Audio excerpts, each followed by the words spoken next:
Join me as we explore the world's most extreme cities. Oh my God. From the narrowest city You could almost shake hands with your neighbor from across the alley. to the wettest city How am I gonna cross this? Ah! to the most populated city There's like mobs of people. to the strangest city. It reminds me of my time spent in Pyongyang, North Korea, in every single way possible. And even the dirtiest city. Smells like puke. Let's begin in the world's most chaotic city. In this video, I'm going to be taking you all around Dhaka to show you how everyday people commute to school and to work. And we begin right here on this crazy train. To take you in this moment of my life right now is just absolutely bizarre. It's hard to explain. The feeling, the dust in my eyes, the horn in my ears. But just seeing all these people smiling on the train like this is their everyday commute. While it might be crazy for me and you, like this is normal life for so many people. I'm literally about to go deaf on this train. I've never felt a loud sound in my brain like I do with this train horn.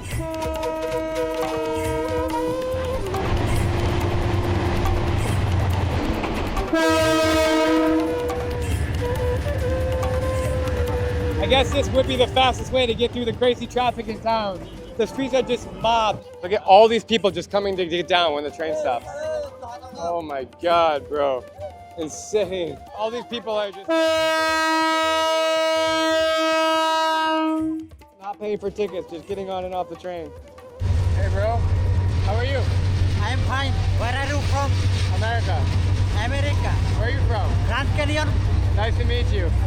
Making friends left and right out here. I'm too scared to go up on top of the train, so I gave my little camera.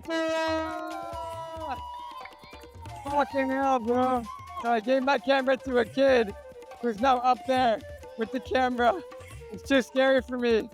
And I can't hear anything. I feel like I just went deaf. That's the guy I gave my camera to right there. Hey!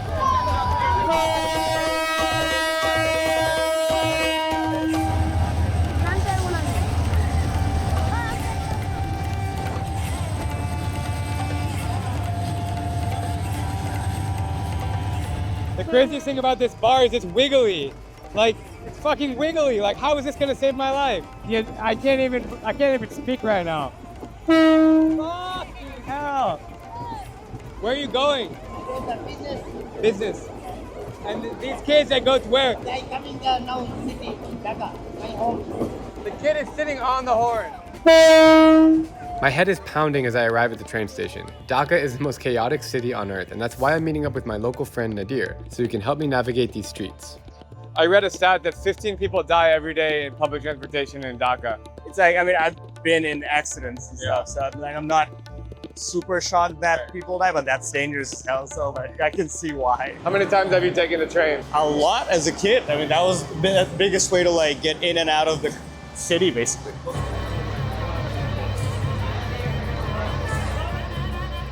There's an entire economy around this train. They sell all kinds of foods, items, things that you buy in stores. How are you? Fine, and you? I'm good. Where are you going right now on the train? Yes. Airport days. Your country? America. America. Los Angeles. Yeah.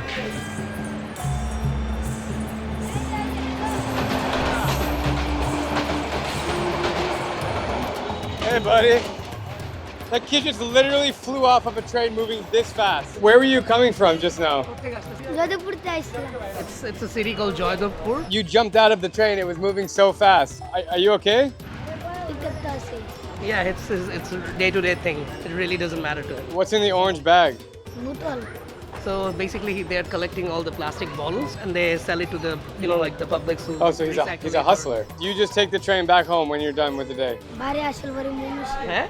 So he basically lives on this platform, on these stations at night. So he doesn't quite often go to his village. He lives alone on the train platform, and he's 10 years old. Yeah. Holy crap. So I want to help this kid somehow. So every 2-3 months he goes back to his village. What do your parents do? So he doesn't have his father. So his mother works in the RMG sector, the garments factory. In Dhaka, tens of thousands of children make their living selling snacks, flowers, or trinkets on buses and trains. Many are barely teenagers, earning just a few dollars a day. For them, public transport isn't a way to get somewhere. It's the marketplace that keeps their families alive. So before we try out more ways to get around the city, I'm determined to make this day one day that this kid will never forget. Man, I am not well right now. All my energy is completely drained. And after that train ride, my head is spinning. And straight into the madness on the streets of Dhaka we go. I have this crazy headache right now. I don't know how people do that every single day. We brought the little kids with us. Yeah. This is how we kidnap people. We're professional kidnappers. I brought you with us because I want to take you to lunch and hang out for a bit. Is that okay with you guys? They're having the day of their lives right now. And right now we're stuck in crazy traffic. Is this just completely normal for you? Yeah, it's very good traffic at this moment. So if this is good traffic, what's bad traffic? Bad traffic is when you're stuck, standstill, like stuck for hours. 6 p.m. That's when you don't want to go somewhere on the other side of the city. We've made it to a restaurant here, taking our friends from the train to get some nice food. That's so cute. He loves mate. Look at that. That's the cutest thing ever. You like that? Someday you're gonna have that. Someday. I saw you guys hanging on the side of a train, so I think it's nice to calm down a second and have a meal. How many years have you been on the platform? 3 years. দেখে train শখের মাধ্যমে ট্রেনে উঠে আর নামতে পারে না মানে Some বিভিন্ন people are রকম kicked out of home, some people just got lost. Aren't you ever scared, like when you're riding in the train, that you're gonna fall off? Like this kid, he had one arm and one leg hanging off the ভয় edge. বলতে ভয় করি না কেন স্টেশনে থাকি মরতে তো আমারও একদিন হবে He's like, I gotta die someday, like on a station. একদিন আমি তো বোধ ঢোকাই না আমি Basically, there's a lot of accidents on the rain, right? So they often do the pull out the dead bodies. Kind of What? Yeah, cleaning the corpses. You and clean stuff. corpses? Yeah. The people that are hanging off the side, have you ever seen them fall off and die? মাইয়া Just saw it a few days ago. সকালবেলা ট্রেনে A girl ঝাঁপ দিয়ে in the morning. Even he saw it. The little one saw it as well. Just had a great meal, and now he doesn't know yet, but we're gonna go to a market and buy anything that he wants. He can pick out anything he wants, him and his friend. Hi. The kid wants to say hi. Hi! That's my wife. He's so handsome, Drew. I know. Show him your earrings. Yeah, look, he has his ear pierced. No. Yeah. Is that real? Yeah, yeah. We just got some food and now we're going to the market. He doesn't know yet, but we're gonna buy him a bunch of clothes. But can you buy him shoes for me? Yeah, that's the first thing he asked for was shoes. Okay, all right, say goodbye. Bye-bye. Bye. Bye, Daniel. Have fun. Bye, love you. See ya.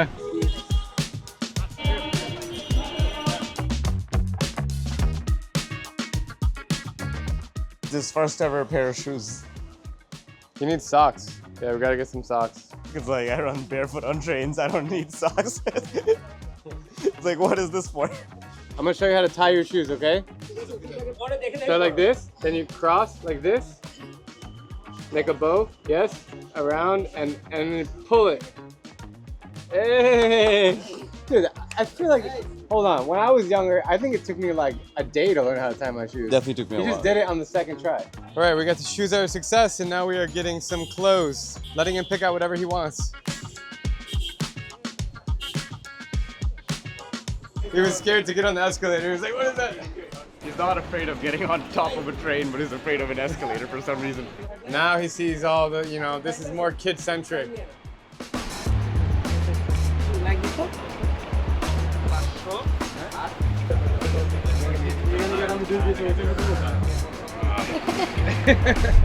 We got new pair of shoes, 10 shirts, and pants, all in these bags here. There we go. Good? Yes. And his friend is now shopping for the same behind me. It's very hectic and very chaotic here just to go into a market, but we're all good. I'm very happy. It's hard to pull myself away from such a sweet kid, but after a few hugs goodbye, I'm ready to experience the old town of Dhaka, which is one of the most vibrant and overwhelming places on earth. I'm walking into Old Dhaka, and the dude is following me with smoke machine. I have no explanation for that.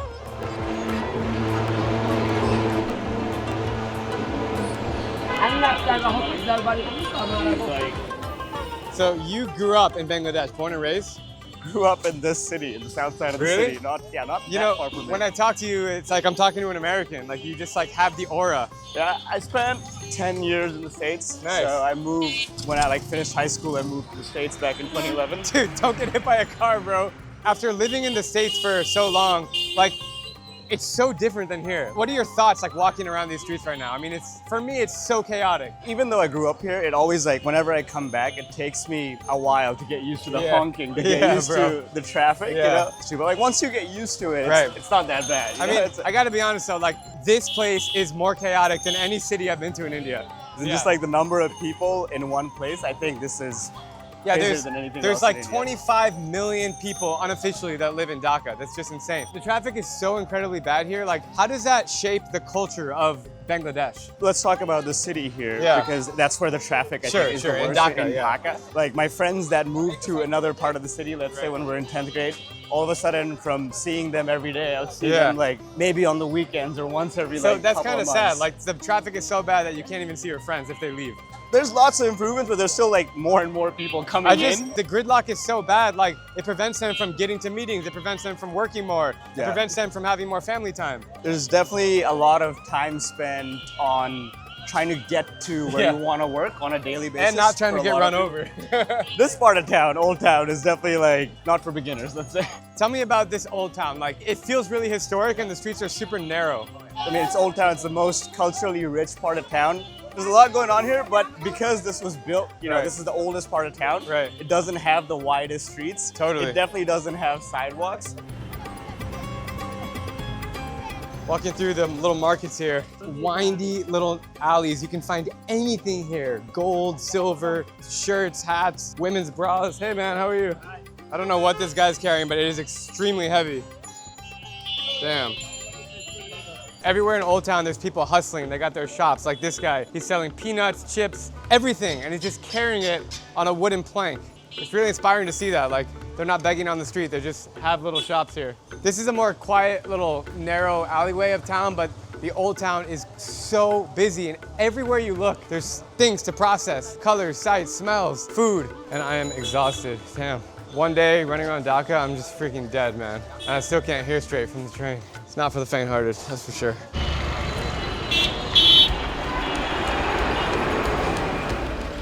Right now we are riding on a rickshaw, which is a preferred method to get around Dhaka. There's over 1 million rickshaws in this city, more than any other city on earth.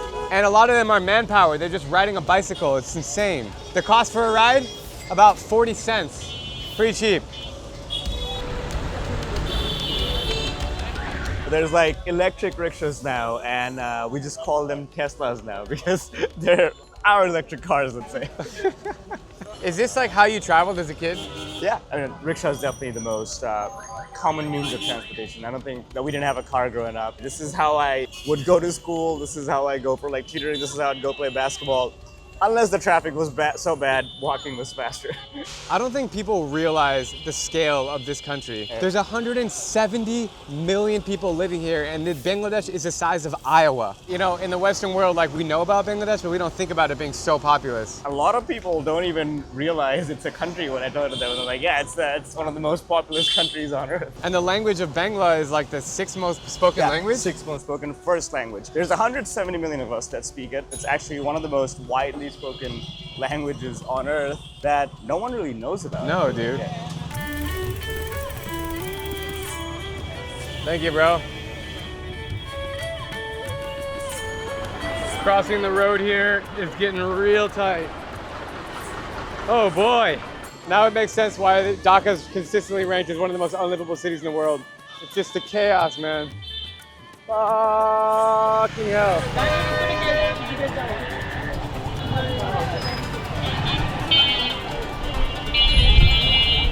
You know, the craziest part about being in Dhaka is you don't see a single other tourist. Not a single one. It's actually one of the least visited countries in the world in terms of tourists that visit every year. A lot of people go to neighboring India or even Nepal or Myanmar. I mean, those are way more popular. Like, you see, the signs are not in English. Like, actually, none of them are in English.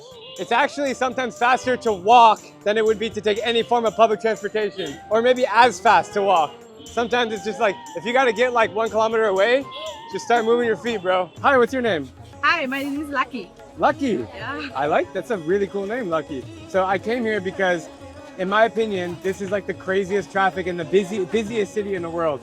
Is it difficult living here as a local when things are so hard to get from point A to point B? You know, when you have to go to your work or your school, I mean, when you're in a schedule, so it's really tough and you be in a stress that, oh no, I need to go there in time. But when you are not, and you have available time in your hand, then it's okay. Like now I'm here with my sister and we're just roaming around, so it's fun. Believe it or not, Bangladesh loses over $3 billion annually just due to traffic congestion. That is simply hours lost for people that are unable to get to work. But despite all the chaos, Bangladesh actually has one of the world's fastest growing economies, which just shows you that even in gridlock, there is momentum. Hey look, they got Best Buy.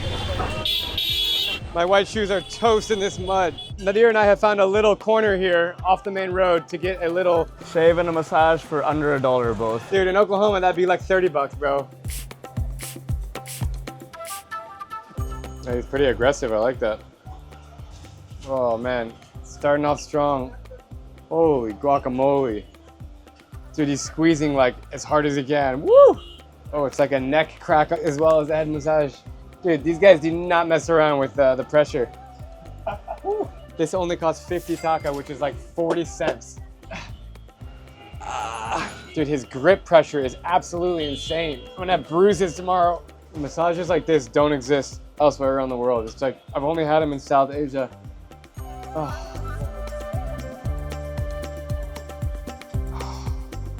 Mystery water.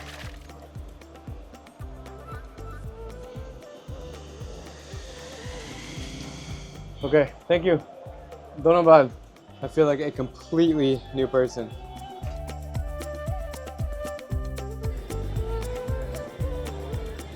Nadir and I are about to get on a public bus in Dhaka. Wish us luck. Oh shit, how are we gonna get in here, man? Oh my God. Is the bus moving already? Are you getting out? Oh, sorry. It's usually when you're trying to get out of a bus, you have to like start preparing 2 stops in advance, so you're not gonna make it to the door in time. Yeah, go ahead. Yeah, you can get out. Bye-bye. You're getting out too? Let me get out of the door. Where am I gonna go? Jeez. Oh my God, man. When's the last time you were on a bus like this? Only been like a decade, honestly. Okay, They're go like, ahead. they want to get out. Go ahead. Which country are America. America. America. Yeah. And there's a line of people trying to leave. Okay, I got you. How are you? Khalife. Bye-bye. Have a nice day, bro. See you guys. Yep, see ya. Yep. Oh my God. I'm falling over. Yeah. Well, how do people do this? This is insane. Like, this is literally me 5 days a week. So anytime I was going to another place that was far away, bus is usually the fastest and the cheapest. And it was way to always get this there. hectic? Yeah, I mean, this is not that bad. It can be more hectic for sure. This guy's holding my belly. Thank you. How much is a bus ticket? 30 taka, so it's like 20 cents, 25, less than 25 cents for like a one-way fare.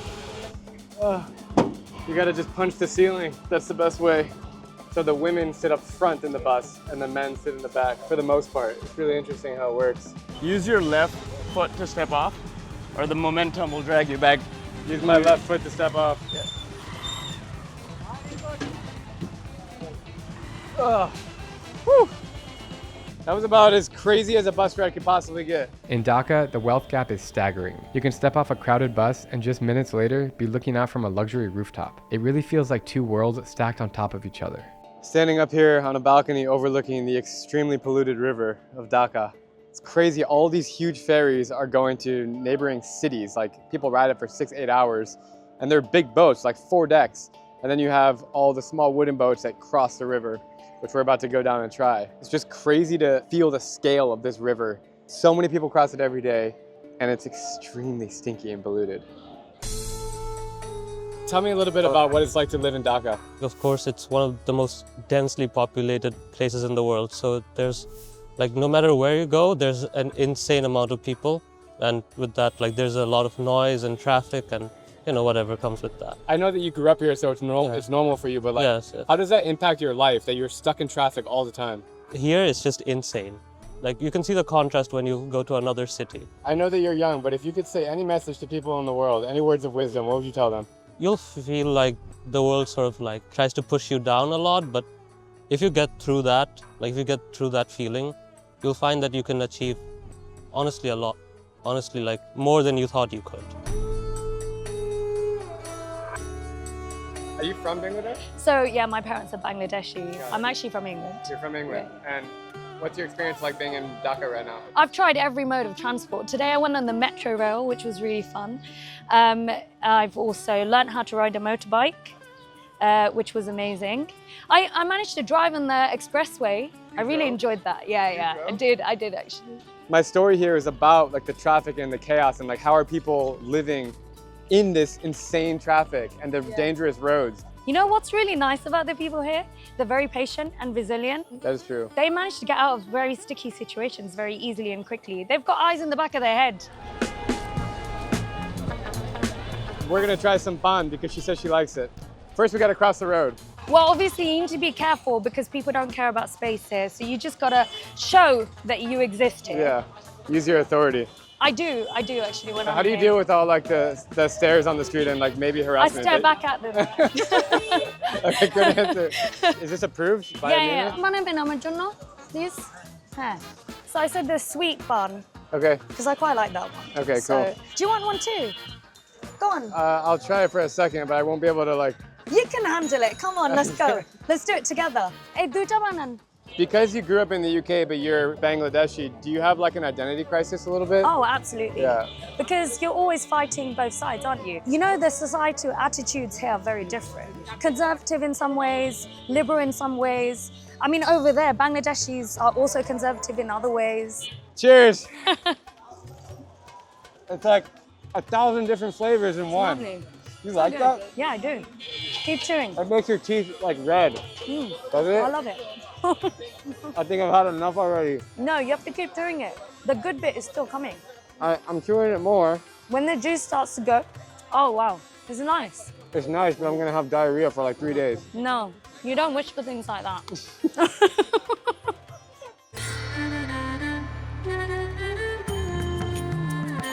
There's all these dudes trying to get us to ride their boat. There's so many wooden boats here. It is said that 50 to 100,000 people cross this river every single day. That's more than some airports.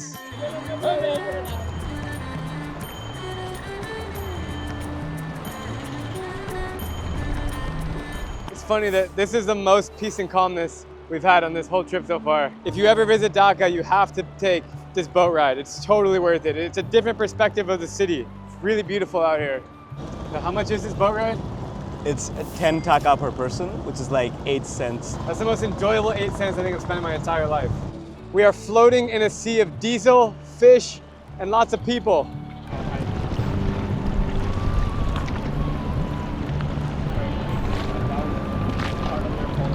Hi. How are you? So they just finished their exams for school. Like it's like a Thursday, so weekend, so they're just going out for like a family trip.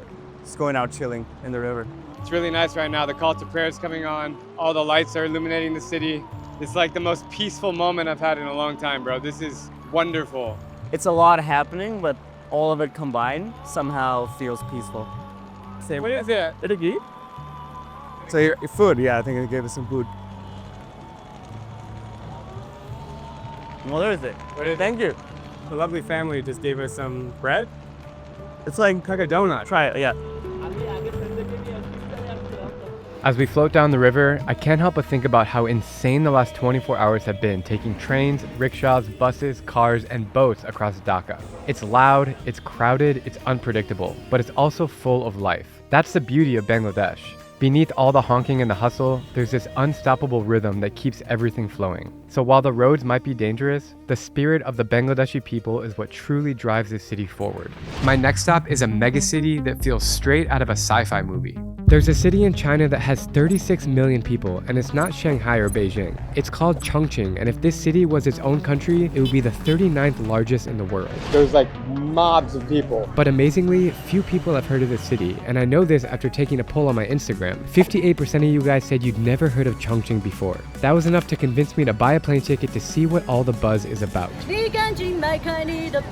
So what makes Chongqing so interesting? Well, the city is an architectural masterpiece, often described as a 5D city, with its unique multi-level infrastructure, and it's been going viral on TikTok. Why did you come to Chongqing? Social media. Yeah, it's been very viral on TikTok. The city has layers of roads, bridges, and buildings that are stacked in a way that feels like a maze. And if you're not paying attention, then you just don't know what's next to you. You gotta look up, you gotta look down, you gotta look everywhere. It's so, so cool. Get ready to be culture shocked by the wacky, weird, and bizarre. She's vibrating this thing into my ear now. What the hell? As I take you on a journey through the world's biggest city. I have 3 goals while visiting Chongqing. The first is to meet as many locals as I can and see if anyone speaks English. I don't speak English. The second is to find the city's #1 most famous hot pot restaurant, a dish that originates in this city. And third is to see if I can do this entire adventure for $250 or less. Because despite being the world's largest city, I've heard that Chongqing is really affordable, and it's also really confusing to navigate. When they say that Chongqing is a 5D city,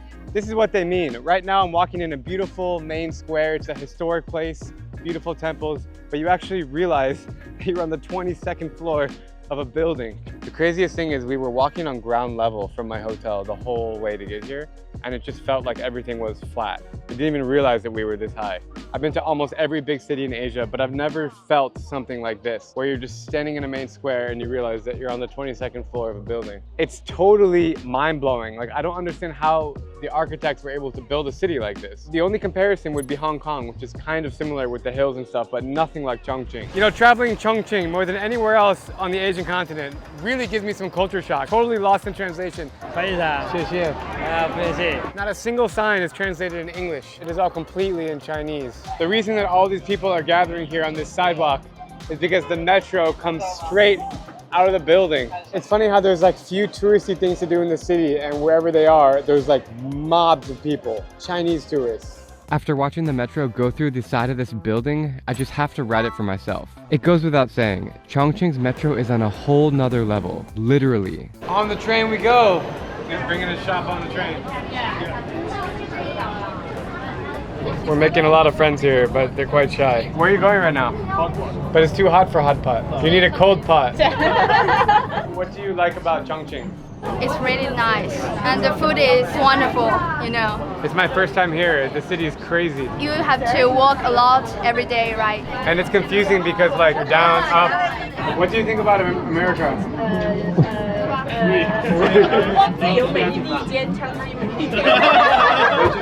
Shooting every day. Yeah, many shooting. It's no surprise that gun violence is the first thing these locals think of when they think about America. Even though it's incredibly safe here, I still want a guide to explore the hidden corners of the city. That's why I'm about to meet up with my local friend Joy, who's taking me to the Chongqing Zoo, famous for being one of the best zoos in the world and home to 22 resident panda bears. Hello, I will show you the pandas. There's a fat panda over there. Whoa. This is the first time in my life I've seen a panda with my own eyes. Why is it yellow? I guess because they have a long time haven't had a shower. I wasn't expecting to see pandas when I'm here. This is so cool. It's like a bucket list for China, you know, check, see the pandas, Great Wall of China, pandas. You know, everybody thinks that Chengdu is a city of pandas. Yeah. Nobody realizes that there's more pandas in Chongqing than Chengdu. It's crazy how in the middle of the panda park, there's like these high-rise apartments. All the panda things, panda, panda, panda, panda. All right, Joy. Joy's a driver in this crazy city. Driving through Chongqing is crazy. You just see so many buildings. Do you think all those buildings are full? In this area, yeah, it's full. Because this is an old area. It seems like every 5 minutes you're crossing another bridge in this city. So cool. This building in front of us looks like the Marina Bay Sands, and as Joy just told me, it was made by Singaporeans.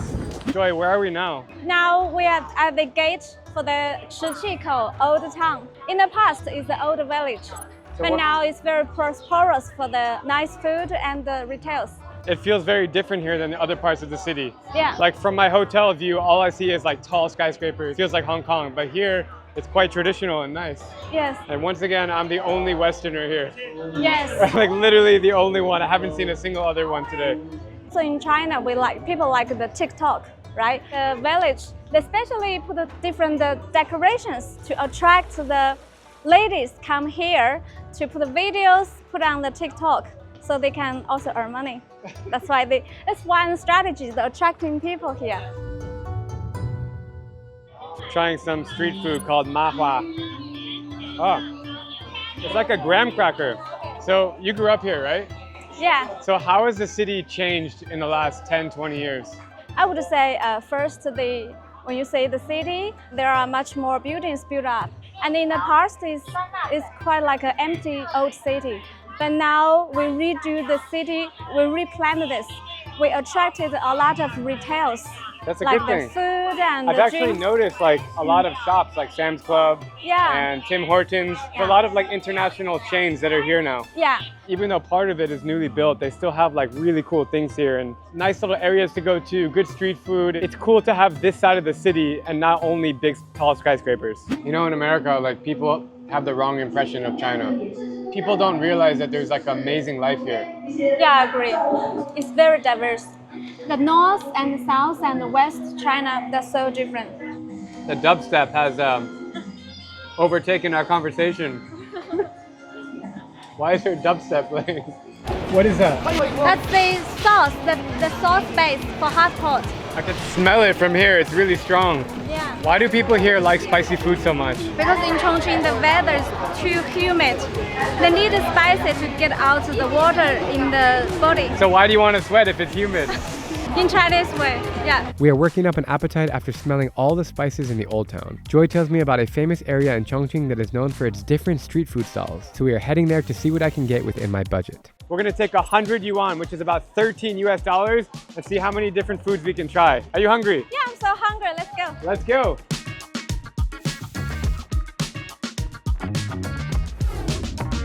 So the first traditional food I will introduce you is the pork intestine. It's spicy with tofu, but it's so delicious. I thought we were getting intestine soup, but he actually gave us brain soup. I think if you eat this, you get smarter. Really, really spicy broth. My brain wants to tell me it's bad, but it's actually pretty good. I'll give this an 8.5 out of 10. 8.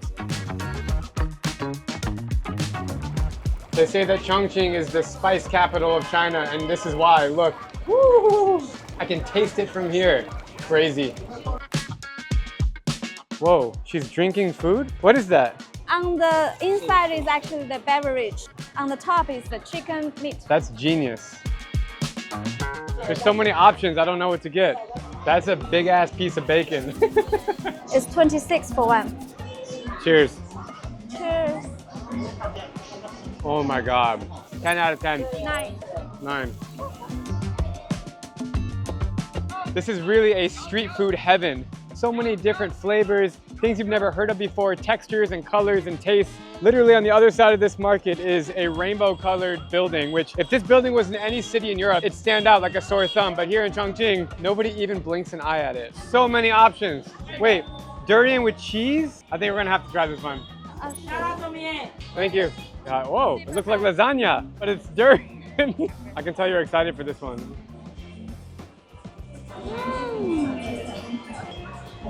Creamy. I think it's really good. I'm giving this 8.3 out of 10. What about you? 10. She got a full 10. Delicious. We still have a lot of money left. It's not going down much. What's next? This is like the dried tofu. This is only 13 kwai. What I love about Chongqing is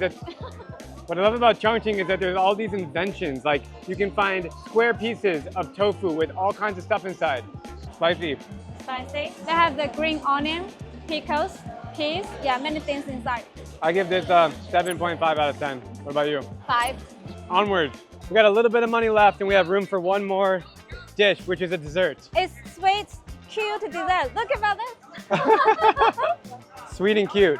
It's definitely Chinese. Let's get the cutest one. What about the panda?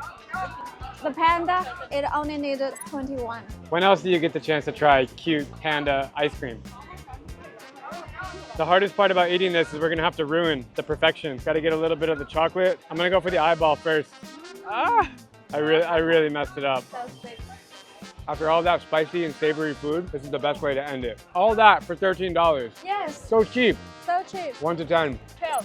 Whoa! Really cool. I give it a 12 as well. Joy asked me if I'm up for something weird, and this is mainland China, so how could I say no? We are on our way to a cafe that's infested with rodents.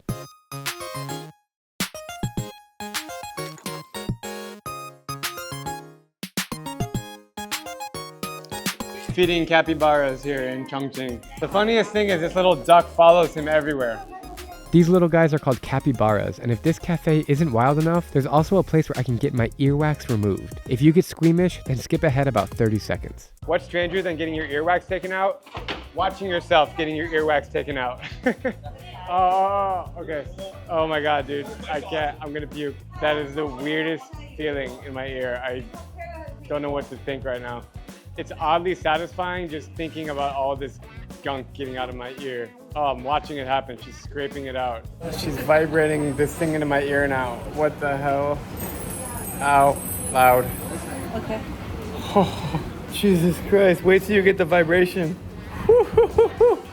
As weird as it felt, my ears are clean and I can hear really well and I can just feel that they're clean. There's nothing in there.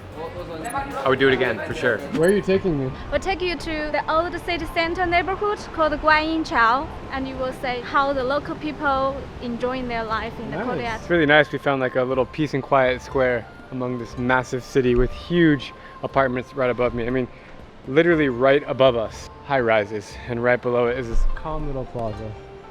This is a good example of showing how livable Chongqing is for the local residents. So these buildings, they're cheap apartments. Yeah, it's very cheap, like 2 bedroom, 1,500 RMB. Wow, $206 a month. A month. So incredibly cheap. In the city center. For 2 bedrooms. Yeah. Chongqing could actually be the cheapest big city in the world, like most livable big city. Because when you think about Hong Kong, Taipei, Seoul, Tokyo, Bangkok, Hanoi, Jakarta, Manila, these buildings would be way more than that, like for a month. So here we are in Chongqing and it's pretty nice for people to live here. I like that. The living cost is very reasonable. Like the food, the housing, education, public transportation, it's very livable. I love that. You're gonna make me want to move to Chongqing before I finish this video. Hello. Hello. Thank you. We have another one. Wow. Nice. It tastes like flowers in a cup. Yeah. Look about this building. If you rent like the 1 bedroom, 1 living room, it's about $120 for 1 month. Include everything. The craziest part about the cheap rent is that we're like right in the city center. We're not like in the outskirts. It is an older building, but who cares? In some Chongqing neighborhoods like this one, you'd never guess it's the world's most populated city. But in others, the crowds are enormous and everyone is lining up to try this bizarre McDonald's snack. We're getting a durian McFlurry at McDonald's. So you like durian? Yeah. Me too. I really like this. So this ice cream with durian from Thailand, it tastes so good. Don't worry about getting fat. Say, I'm still slim, but I like ice cream. I'm gonna try the durian ice cream here. Yeah, so nice. We have just vanilla ice cream from McDonald's and pieces of durian on top. Only 10 RMB, cheap. Everything is so cheap. Honestly, everybody hates on durian. It's good. It's like a custard. It's like a creamy the custard. durian from Thailand, so good. Don't worry, you're so slim. You won't get wet. It's a taste. But like if I have to eat it, I'll eat it. It's just not my favorite kind of thing. The streets become alive at night. Everyone comes outside. It's not so hot anymore. Eating street food. This area is called Jiefang The name is for this monument. There are so many tourists come here because this is the city center of Chongqing. There's so many things to look at. Everywhere you look, there's something else, something else. We have a word called 打望, means watching beauties. People watching? Yeah, watching beauties. Yeah. This lady is live streaming her business and she's selling things and people are buying them live. What the f? She was dancing like for the fans. Shit is weird, man. So if someone buy her things and to put the good recommends on the products, she was dancing for them. She dances in the middle of the square and everybody's watching her. Attraction, get the traction. This is the first ground from the north entrance. But look, boom, it goes straight down 20 floors. And also, you can say across the river, Whoa. so many people on the beach. That's a beach, packed with people. It's completely full. What are they dressing like? Is that traditional Chinese? Yeah, they're dressing the traditional Chinese dressing. Why? Just for fun? For fun, just for fun. Oh, they also do the same thing on Chinese TikTok. Oh, nice. 你想干什么？我帮你。 The moment I tell them I'm a YouTuber, they walk away because people in China don't have access to YouTube. The government blocks it. Yeah, maybe you should have a Chinese TikTok and do this in China. Maybe I should. Can you set it up for me? Yeah, I can do that for you.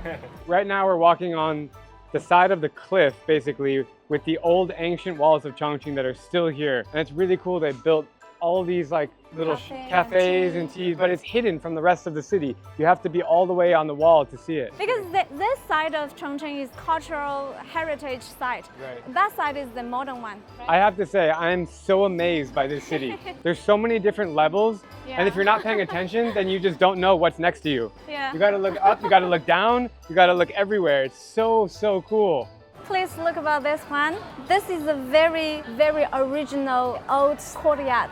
They even keep the pavement the same, like my grandparents' time. Even though it's like a new modern city, they keep the old touches, like this little corner right here. Before the fog rolls in, Joy wants to take me to the top of a skyscraper, not only to see the views, but to walk across the most famous sky bridge on Earth, which has glass floors. If you are scared of heights, then this isn't a place for you. We are standing on the 47th floor of a building and there's a glass floor below us. Don't look down. Okay, let's look down. Ready?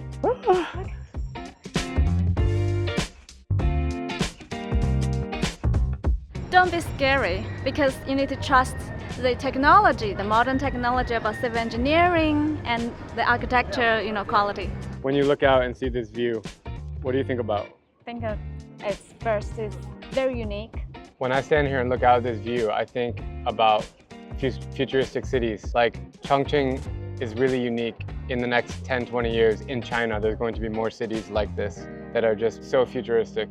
What do you enjoy about Chongqing? I enjoy the delicious food, some beautiful ladies, and our many beautiful streets, and our metal forest. How do you think Chongqing is different from the rest of the big cities in China? Because Chongqing we have full of history first. Is there anything you don't like about Chongqing? The weather in July and August. Sometimes it's too hot. How about the air pollution? Air pollution, I think for the recent years it's very good now. I don't think it's good. You don't think it's good? No. It's always foggy and you can feel that there's like... So sometimes when you come to other cities, it's also like this.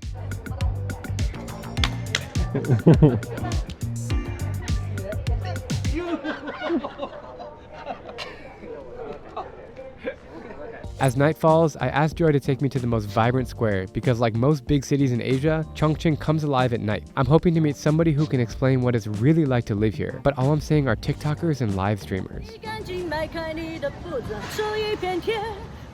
We just arrived at night to this amazing viewpoint overlooking the city. The skyline gives serious Hong Kong vibes, but I'm gonna say here's better because there's less tourists. Joy was telling me that these are all local people here that just come hang out, have a beer, and look at the beautiful view. Yeah. It's kind of sad to see every single person behind me on the beach TikToking and looking at screens. It's like they're totally absent from the moment. They're not even looking at the view, they're just looking at their phones and posing for TikTok. Just trying to take a minute here and appreciate this beautiful, insane view. I think it's sad because they are too focused on the internet life. But for me, I prefer people come here to enjoy like the view and the city and the culture, but they don't do that for young people. They do.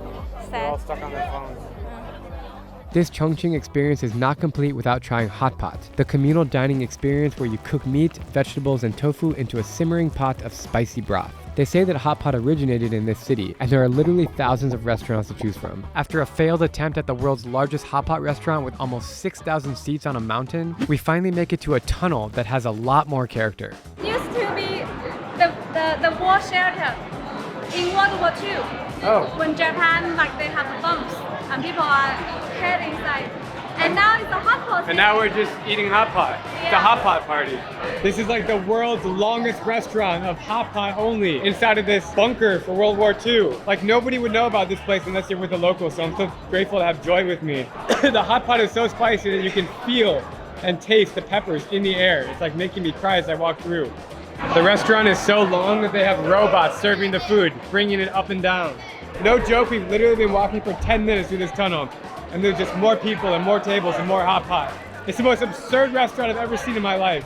This is a beautiful table of hot pot. All the different vegetables together, and look how spicy the peppers are in the center.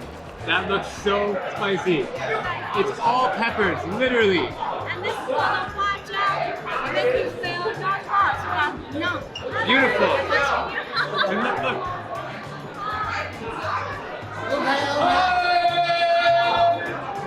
So good.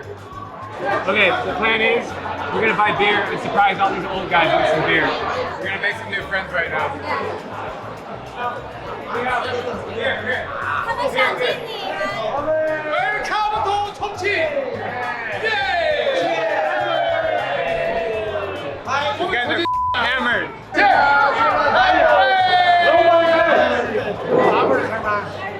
Hey, 好吗？ Oh, I got a Thank you.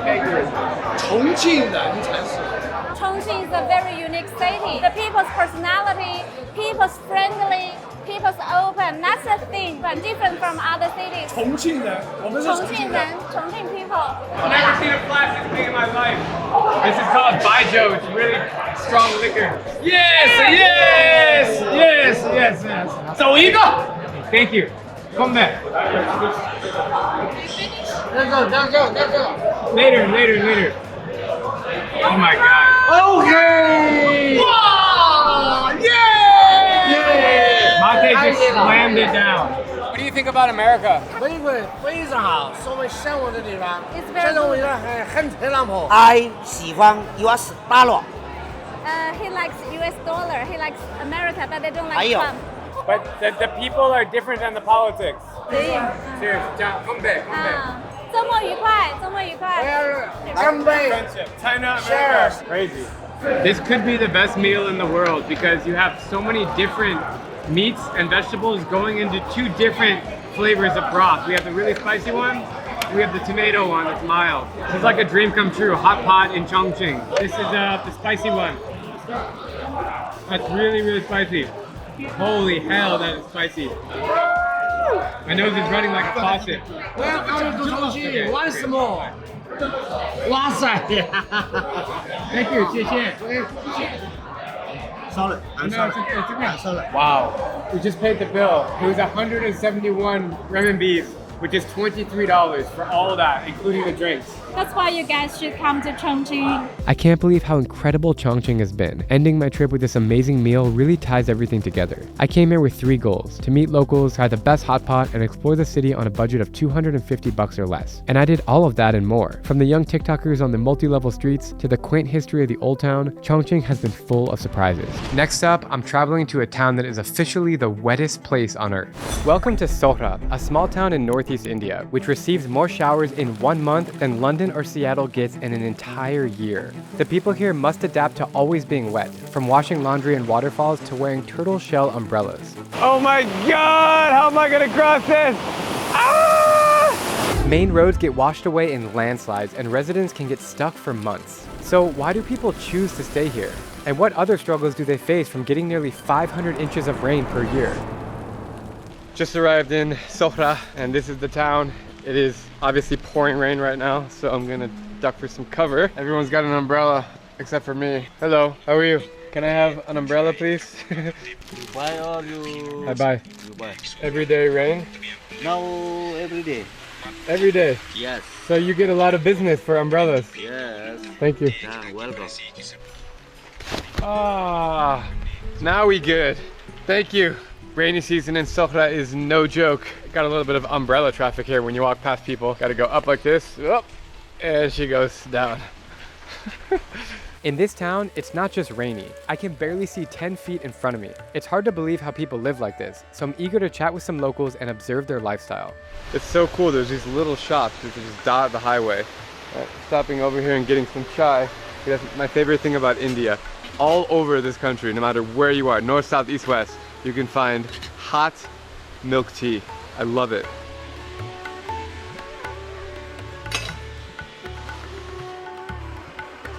Thank you. Oh, just what I need in the morning.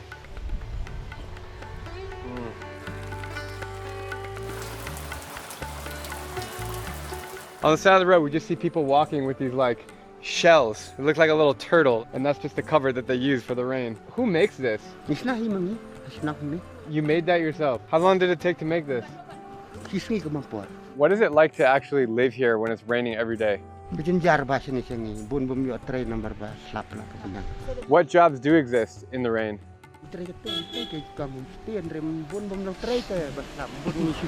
I've only been here for about 2 hours, but everyone has been so friendly, so smiley, and so genuine. I really feel that people here are really kind. Thank you. Have a nice day. Go Yankees. I'm on my way to meet up with my local friend Tenny, who I randomly found on Instagram. He's going to be helping me navigate and translate my way around the world's wettest place. Welcome to Suara. Thank you, bro. And it's good that you're welcomed by the rain. I've been in rain a lot of times in my life. I always see rain. But the fact that you guys live with this every single day, that's crazy.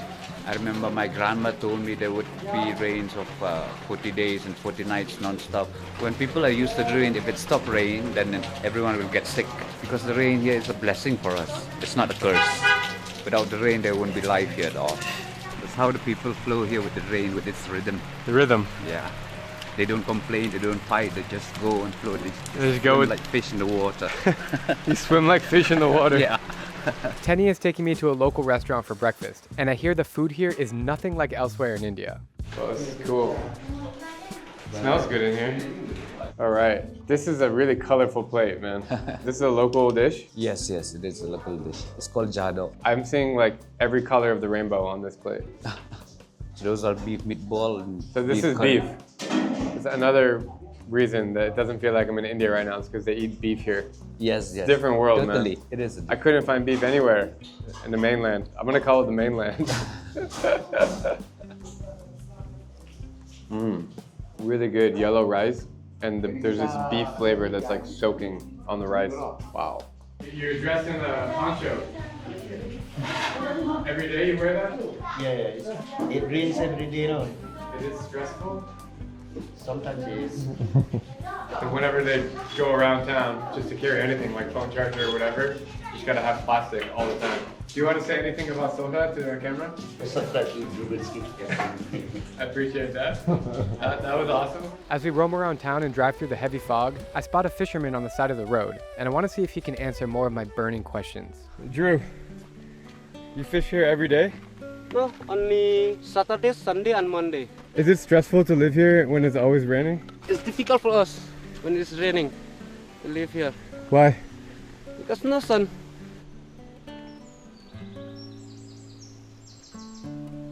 How does rain influence the life here? When it's raining also it's not difficult for us.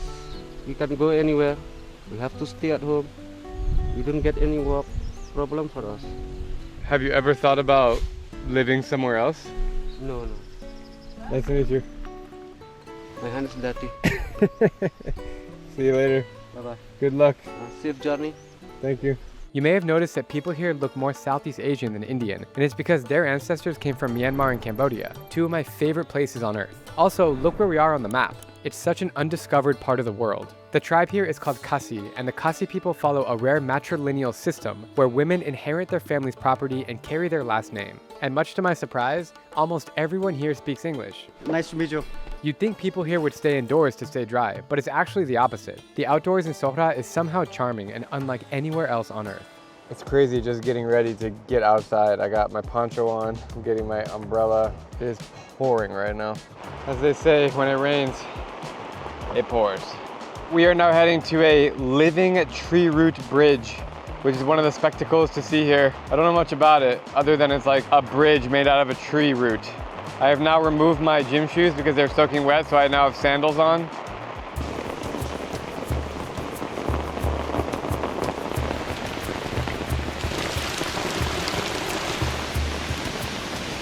We've made it to the Living Root Bridge, which is literally tree branches made into a bridge, but it's over this treacherous waterfall where one step and we're dead. We're gonna walk across it. Let's go. Let's go.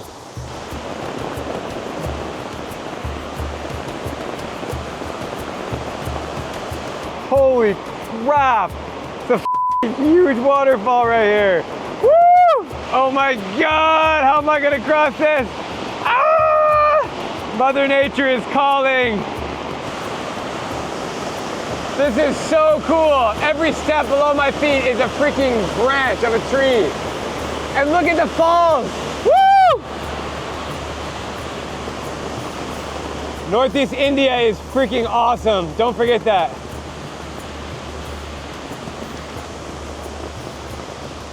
Oh my God, dude, that was exhausting. The power of Mother Nature is insane out here. That was like the craziest adrenaline rush to walk over that bridge. There's a saying that if you walk on this bridge, if you walk barefoot, that means you are grounding to the ground, right? But that's what the feeling it gives you, the sensation that you are connected with the tree. It's like the example of that avatar, Ewa, you know, that tree of life, something like that. So here, the Living Root Bridge is the tree of life in our place. I found out that the guy who built the Living Tree Root Bridge 60 years ago is still alive and lives right up the hill. We are here in the middle of the jungle with a massive waterfall and a tree root bridge. How come you decided to live here all alone?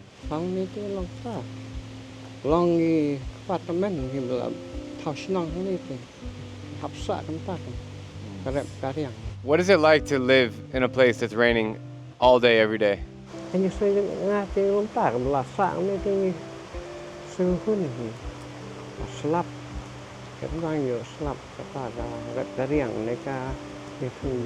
If you had the choice between living in sunny blue skies and warm weather every day, or weather like this, cloudy, rainy, thunderstorm, which one would you prefer? Thank you. He's content with it. Thank you. Bye-bye. We're heading to a cave here. I feel like I'm always stepping in puddles here. This is a good viewpoint, but all you can see is foggy now. This is the viewpoint. I come from a very hot desert. This is so different from my hometown, bro. What do you think about that? What do I think about it? Bro, you live in the rainiest place on earth. How does that make you feel? It's normal for us. Sometimes it's like we used to complain about it, but what can we do? Are you happy that you come from a rainy place? The rain is a blessing for us. And if there's no rain, it feels like you're gonna fall sick. Where I come from, my mom would always say, you're gonna get sick when it rains. And you're saying the exact opposite. Yeah. We've just made it to Ottawa Cave, a very significant place in Meghalaya. And why is that? Because like all of Meghalaya Plateau was under the sea long time back. So this cave proof, which was once under the sea, taken up when the Eurasian plate collided with the Indian plate. So mostly you'll see here are sea creature fossils in the Cretaceous period. So the significance about this is a limestone cave. So what was left in the seabed at the time was moved up here and slowly carved by rainwater and the water that carved what you see. So because of so much rain, this cave is formed. Yes. And you can hear the loud sound. There's water like rushing through here. Yes, we are under a mountain right now. So on top of us there's a mountain, that's how this cave is formed. See, these are one of the fossils, like the gastropod fossils here you could see. I'm not the biggest cave dweller, but hearing the ancient history of Sohra is pretty neat. And it was nice to take shelter for a few minutes because now we're back into the heavy rain and fog. Just pulled over, we've been driving for hours in these roads and you can't see anything. It is just completely pouring rain. I mean, like how? It's just crazy that people like live here. Hello. Where are you going? I'm going to watch this thing. What is this? This is the cone. Nice. And what is this? The basin.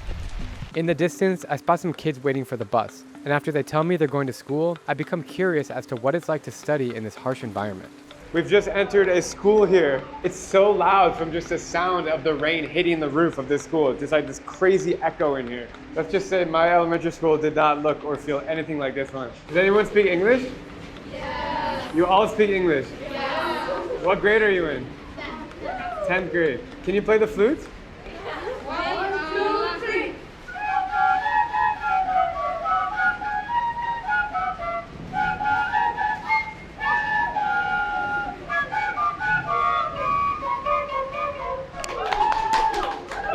amazing. Thank you. I'm from America, Arizona. Have you heard of Arizona? You've heard of it? How do you feel living here? Is it like difficult to live in the rain? No. We enjoy. You enjoy it. So it means you have to carry an umbrella everywhere you go? Yes. And have like a poncho? Yes. Bye. Bye.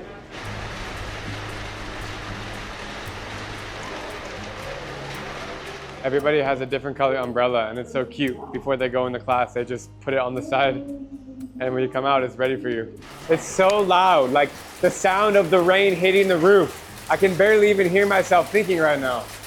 Everyone's looking at me like, why is there a white dude standing in my school? Hi, how are you?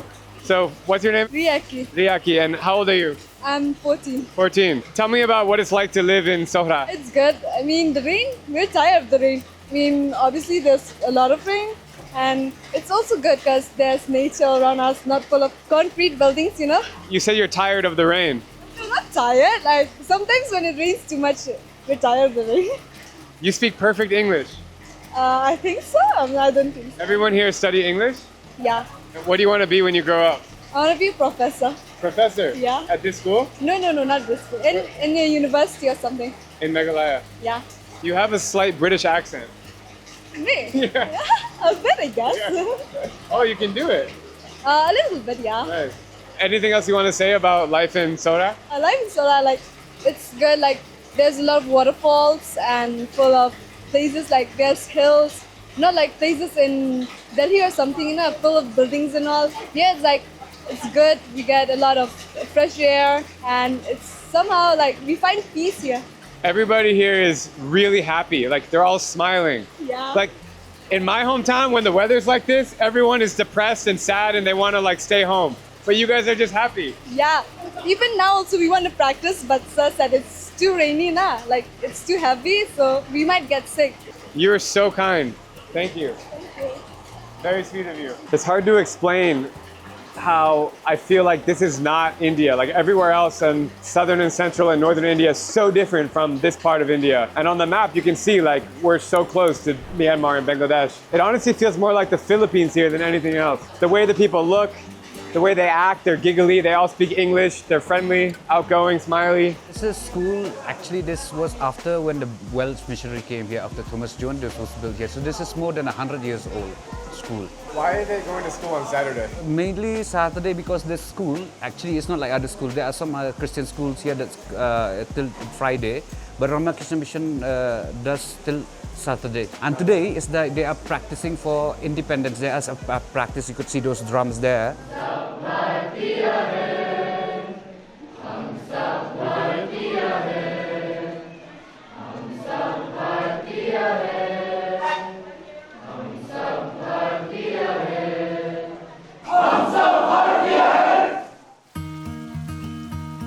Welcome to my home. This is my humble home, which I've lived, since ancestral time. Awesome.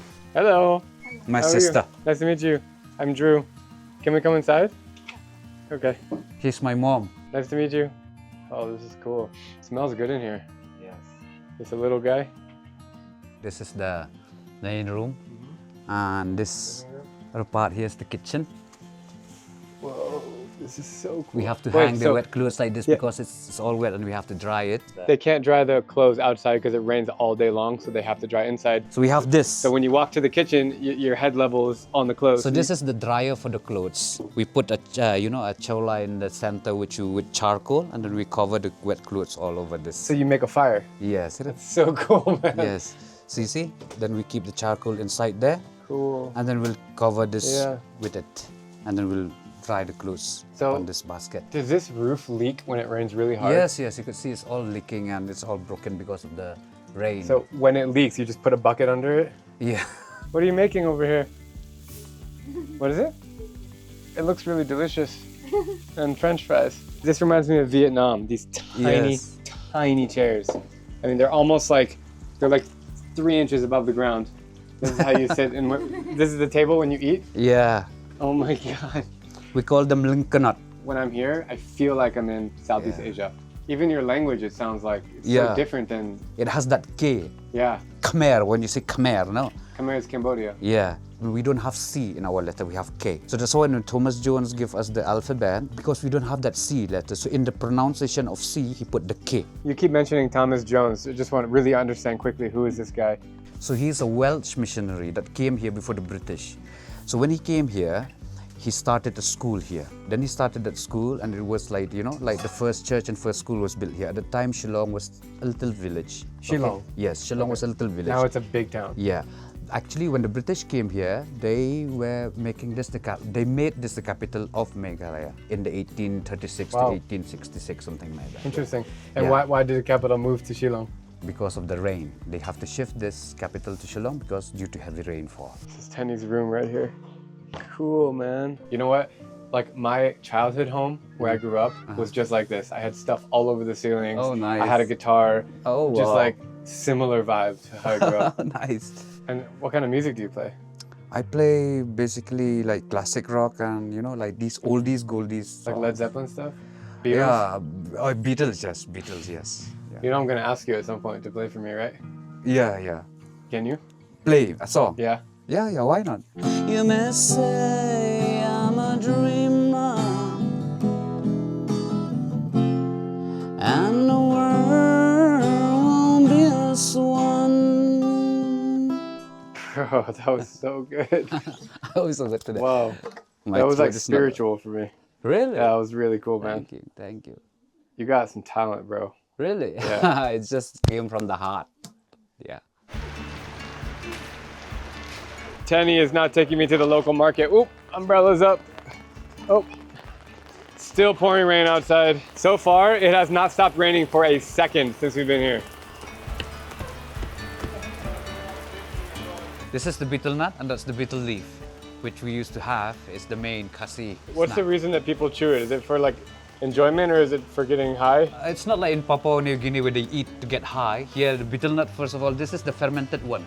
You know that live betel nut which they used to put this under the water for 2.5 months. And they take it out of the water so that potency is a little gone, so it become a little more yummy. And why they eat here? Because it's a little cold. So Nepal and here they eat a lot of betel nut because it's a little cold. It warms your body up. The craziest thing about this market is like, it feels like it's an emergency situation with all these tarps and all these puddles. Like, look at this, like everywhere in the market, there's just water leaking into a bucket. But for these people, it's just everyday normal life. That's the most shocking thing, I think. People just learn how to adapt to their environment. Oh, man, my shoes are completely wet. You're all wet actually, Yeah. not just your shoes. Yeah, I'm all wet, but just wet socks.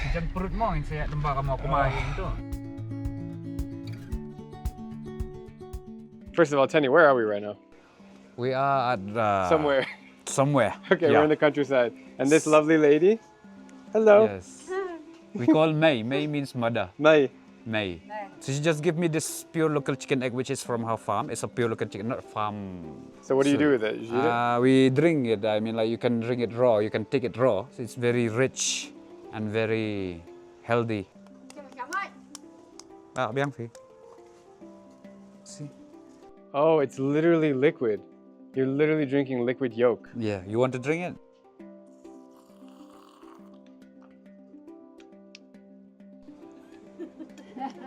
It actually doesn't have much of a taste. Yeah.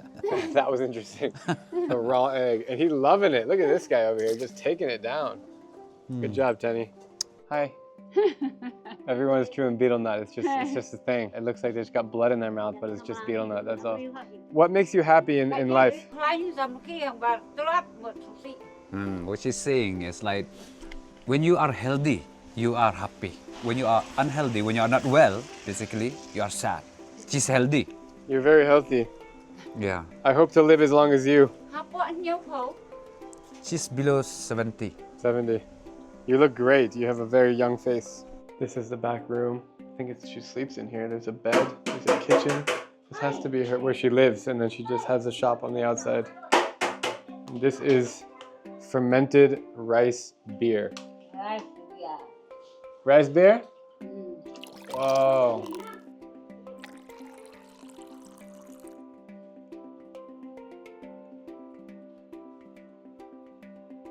It's very sour. Very sour and very spicy. Cool. Here you go. Thank you. We're driving along here and you can see a fresh landslide just happened. Scary, like at any given moment the rocks could come down again.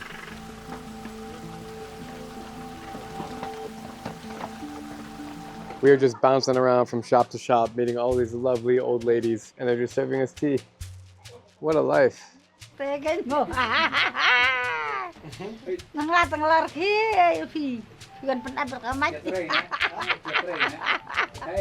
What's your name? Vanita. Madikta? Vanita. Vanita. My name is Drew. Yes, Drew. Drew. Drew. This lovely lady here is going to show us her village, which is just nearby. She's gonna come in our car with us. Okay. Yay. Come on, come on, come on. Yeah. If there's one thing I've learned about this place, it's that everyone is extremely friendly. Everyone. Wah, temen siapa?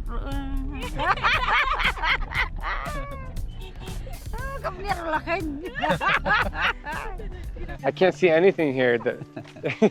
We're in the clouds. Wow, this is like proper village life. Yes. This is your house? Okay, cool. This is so awesome.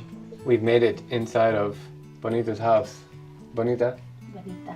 Thank you for inviting us over. You can see it's very, very like rustic in here. That's the word I'm looking for. I just feel like this house has been the same for like 50 years. Yes. You know? It is. This is like village life. Yes. And that's what she's mentioning here, like the earning is not that much, you know, because like you could see if the rain also is there, she have to go to work, and where she's selling something in the shop there. What's the average amount of money that you can make in one day at your shop? 2,000 rupees. And that also they have to, you see, we have come from that shop by the car all the way here. It's a little far. She walk. In rainy season? Yes. Now? Yes. You walk all the way? That's like several kilometers. Yes, 1 hour walking from here to that shop. So in rainy season now, she walks 1 hour just to go to work. She makes around $10 US a day. That's hard life, man.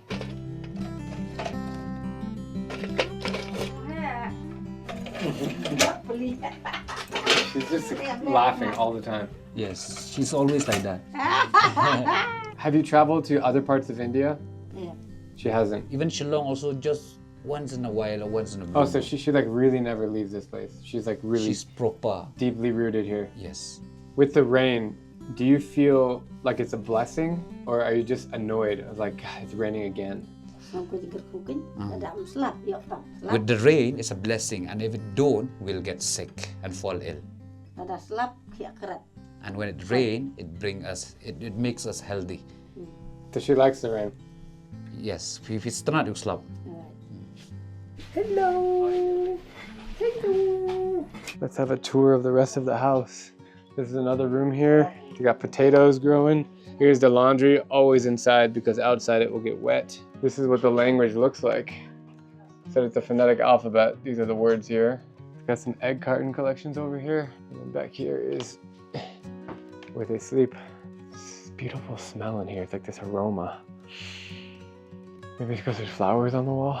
Yeah, this is the bedroom. You can see on the ceiling right here, there's leak. There's just water coming down, and when it plops down, it just goes right here. I mean, just imagine your bed is literally right here, and just right here there's leaks. There's one more room here. Let's see what's up back here. Whoa. It's like the lumberyard area. You got a lot of wood. This is as traditional as it gets. Very cool. Yeah, they used to shoot some squirrels and birds, like, you know, most probably the invasive species types of creature. And why? It's a not surprising thing, because before we live like on hunting. That's how we live in the jungle, and we hunt from deer to monkey to bears to tigers. This part of India is so different than the rest of India. When you travel around, do you feel like a disconnect culturally? I feel homesick kind of thing, because like what I see here is not there. Only in some of these neighboring states like Arunachal or Nagaland. Not the Seven Sisters. Like Not the seven. Oh yeah, it will be because I've never wanting to travel outside because of that. I don't have that heart. But in travel in the Seven Sisters, I feel comfortable. But most of the world, like in America, when you talk about India, they're only talking about the main part, not the Seven Sisters. Yes. How does that make you feel? Now it doesn't make me, feel anything about it because I'm in here, I'm just so much connected in this nature. It doesn't occur to me, or it doesn't, hit me when somebody talk ill or, or don't talk about it. Or also because this place has its own beauty, has its own vibe. You always lost into it. It's like you're swimming into it. I truly actually feel that, what you're saying. It has its own vibe, it has its own feel. Yes. And it's like, you just can't explain it. It's different. Yeah. And it's so unknown to the world. The people watching my video are like living in other countries, and when they think about India, they don't think about this place. Yes, exactly. Most probably when they come, that's the main part. What people see as India is like dirty and with plastics and this and that. And here, that's what we are having, facing a lot of problem when the if people come like tourists and all. They litter the place. They throw a lot of garbage here and there, and some of them would try to bully also, That's which terrible. I've seen. Yeah. Like some of them have come from big backgrounds, or some of them belong to army people and all, and they would show their their superiority. It's not cool if people come here and they disrespect the land and the people. And the people.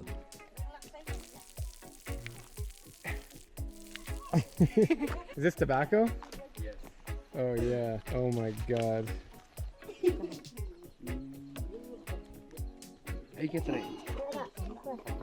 Wow. Look at this.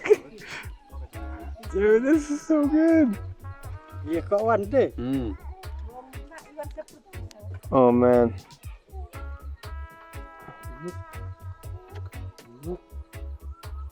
That's like a pack of cigarettes in one hit. How they make also, because see that there's a tobacco they have to mix with charcoal. But charcoal it depends on the tree that they burn. So supposedly it's an orange tree, and from that charcoal they will mix and it will become a little sweeter. So it depends on which tree. Doesn't that give you a strong buzz? Yeah, it does actually. I kind of feel high about it. Damn, ripping it. I love it. There's such an abundance of water here. The water's flowing everywhere, so it makes it really easy to just do your laundry or wash your hands. So cool, man. I've just entered a nearby village called Chongqing, and this is known as a whistling village because everyone at birth is given a name in the tune of a whistle. And that's how they communicate with each other. When they call names, it's a whistle. Let's go meet some people inside. Hello. They're very small. Yeah, they're very small, right? This is a village of little people. They're tiny, tiny, tiny. Hi. Bye. Bye. So cool. We're just in this place. I'm here with Panchai, a local, great guy. The rain is starting to come again, so we're gonna put our things on, our shells, and we're gonna walk. Okay, then let's go over there. Okay. Let's go to someone's house. You're born and raised here? Yes, I was born and brought up here only. Whenever one person is born, they're given a whistle as a name. A tune. A tune? Yeah. What's your tune? That is my tune. So when you say that, everyone knows it's you? Yeah. In Chongqing, if they need to call me, they don't call me by my name. They call me by my tune. Do you know everyone in this village's tune? Almost, not all of them, but especially friends, relatives. I know almost all of them. What's your father's name? Like that. And your mother's name? That's your mother? Yeah. Whoa. Let's go over there. Oh, this way? Okay, cool. I never expected to find this here, a whistling village. Let's put our shells down.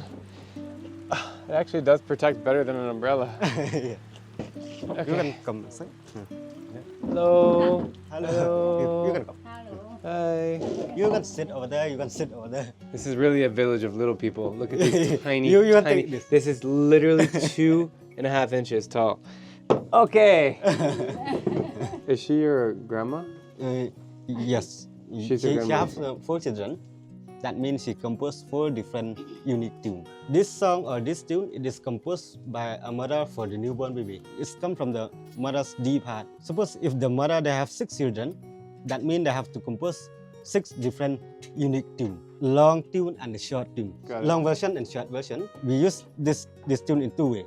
When we go to the field, to the farm, we use by a long version. But when we are inside the village, we use by a short version. Is that because when you're in the field, they're so far away? Yeah. You need to like scream. Yeah, scream, from one hill to another hill. So you told me the long version of your name. What's the short version? That is my short version, and then my long version.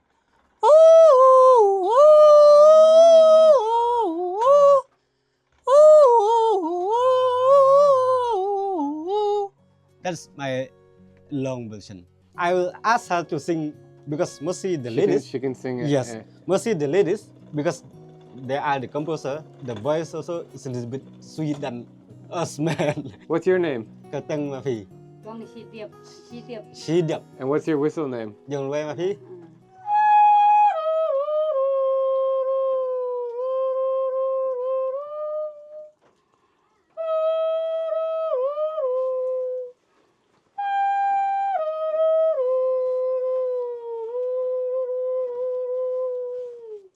That's so amazing. It's almost like she's singing a song, but it's just her name. That's really cool. Wow. How important is it for you to continue this tradition? Because nowadays everyone has phones and they're becoming disconnected from society. So do you think it's important to continue this? Yes, we still practice it till now. If we call someone by official name or by name, we feel rude. We feel coward. If somebody call by this tune, it's like we feel love. What's your name?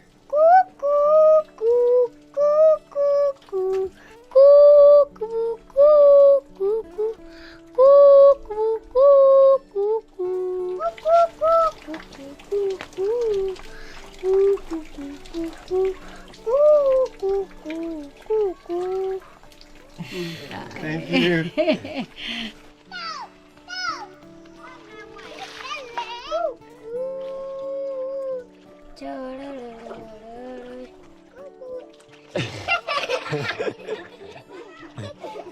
What's your name?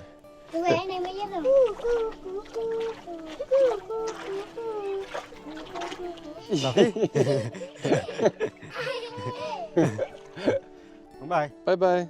Bye. Lucky. This is actually better than an umbrella because you don't have to hold anything. So you still have 2 hands, you know? That's the issue I have with an umbrella. You can't do anything else. It's just echoey. When the rain hits it, it's just like right in your ear. Okay, Panchai here is gonna call someone by their name and see if they come out and respond. Go ahead.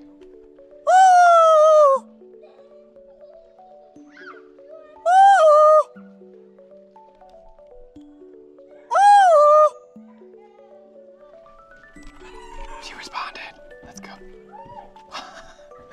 She's responding. She's there. Kapan? One. She's here. Em đang shooting with Trump. What's your whistle name?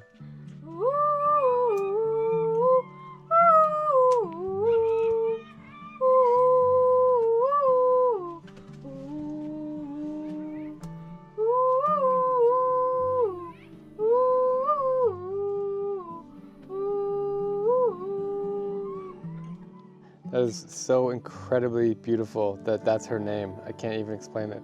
And there's a shorter one? Yeah. We should cut. That's it? Yeah. That's it? What's his name? That means I'm here. When you have a kid, have you thought about the whistle name you want to give them? She said no, right now no. But when she gives birth for newborn baby, and then after that, that means the tune will come to her heart or her mind. Thank you. I just discovered that in Meghalaya, it's a matrilineal society, which means women have a lot more benefits compared to women around the world. So we're learning about it right now. So, my friend, can you please tell me a little bit about what these benefits look like for women? In our society, we get a surname from the mother's side. We the men, when we get married, we have to move up to the lady's house. Especially, the land, the property, only the girls, they can inherit it. Mostly the youngest daughter, they will get more property, more land than the other daughter. Because they have to take care for the parent when they are old. Are you the youngest daughter of the house? You are? Yeah. So that means that you get to keep that house. That's great. What an awesome thing. So the reason why we follow the matrilineal system here is because during our ancestor time, the men would go off to war with different tribes, So it is the woman who is the sole taker of the house and the children. Our ancestor during that time, they wanted to honor the woman, So they honored them by deciding that the property should go to the youngest daughter. Are you the youngest daughter? No, I'm not. So you don't get those benefits? No. And what if the family only has boys? So it will go to the next girl in line, suppose the cousins or the niece. That's really cool. I like how women are put forward in Meghalaya. Thank you. We made it to a church in town, which might sound shocking because we are in India and the majority of this country is Hindu or Muslim or Buddhist. Yeah. So you have Christians here. Yes. Tell me more about that. And it was the first church ever in Meghalaya, and all of Meghalaya itself. So before Thomas Jones came here, what was their religion? Khasi. Khasi had their own religion? Yes. After 8 trips to India, I've realized that no country on earth is more diverse, spiritual, and religious than this one. And right now, I feel grateful to explore such a unique part of it. But I can't stop thinking about the students I met at school, especially the one who spoke great English. I want to know more about her life here in Sohra. So I got her number from the school principal, asked permission from her father, picked her and her little sister up at home, and we are now on the way to find their mother's tea shop. There's a lot of tea stalls. There's one there. Yeah, this one is my mom's sister. Oh, really? Sister, yeah. So you're the family business of tea shops? Yeah, even my grandma. Really? Even my mom's older sister. Is that what you want to do? Are you? No. You're gonna break the chain of tea stall owners? I feel like the rain's gonna come again. Yeah, it might. I don't have an umbrella. Do you? No. So you're just gonna run home if it comes? Yeah. Maybe just one. It's normal. Have you traveled to other places aside from Meghalaya? No, but some of my dad's family, they live in Bangladesh. Oh, they live in Bangladesh. The border is just nearby. Yeah, it's nearby. Have you been there? Yeah, I've been there. You have? Yes. What's it like over there? It's nice, but it's also very hot. Culturally, does it feel like the same as here? Like No, the people? No, not. Is this the shop? Yeah, this is Okay, the cool. shop. Thanks. This looks like coconut. Yeah, that is coconut, yeah. It's rice cake. That looks good. And what is this one? It's called pukleng. Is it just like a fried donut? No, not a donut. It's made from kind of like a flour or something. Cool. Yeah. And this? That's, I don't know, it's a pudo or pusla. Whoa. That's so cool. This is rice cake with meat inside. Very good. It tastes like a giant piece of rice. The flavor. Like there's no, I'm trying to think of the flavor. If you just enlarged one grain this big. That was a quick grab. Thank you so much. Wow, this looks really, really, really tasty. This is just like straight up local cuisine. When you told me that your family has a tea shop, I didn't realize it's like a restaurant too. This is great. What is Khasi? Khasi is like the local tribe? Yeah. Tribe, there's Garo. You have your own language? Yeah, Khasi. we have our own Do language. you speak Hindi? No, I don't. I mean, I only know how to write. How to write? Yeah. I mean, only a bit. It's so interesting, we're in India. Hindi is the most commonly spoken language, but she doesn't speak Hindi. But her English is perfect. Does she understand us? Huh? She understands? A bit. She's in kindergarten. She's offended by it when you said a bit. She understands more than a bit. Yeah, I guess.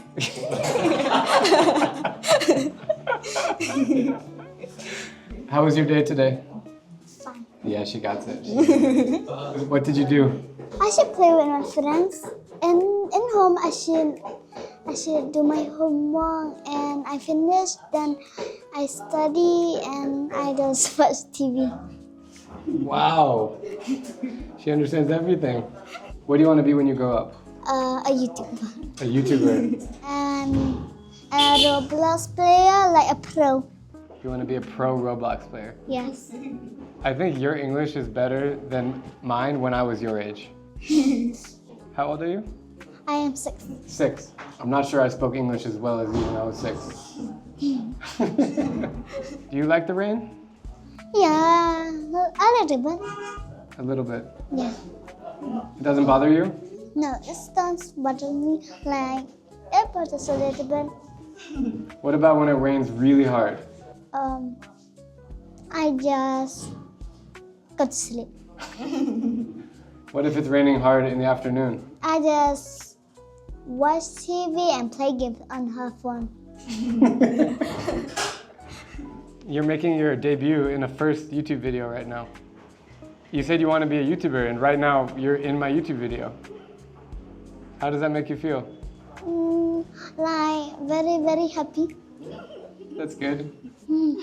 I can only sing. Which song do you like the best?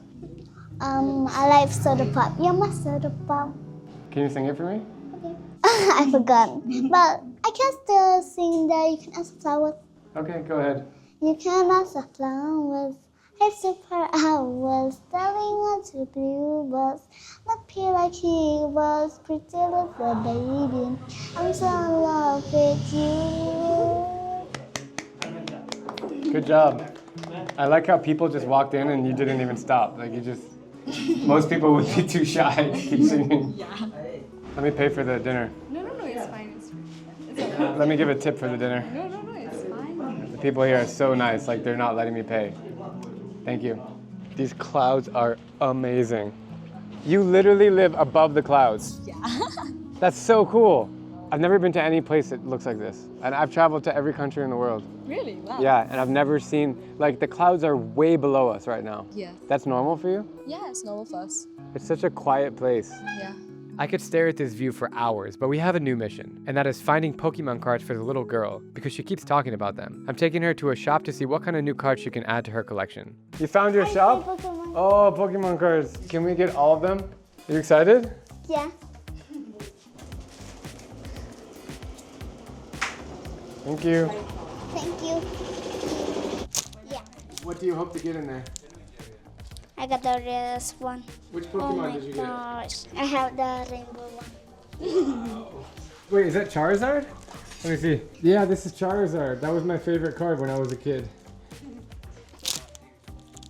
I got a rainbow again. I got a rainbow again. Maybe you can give one to your sister. Okay.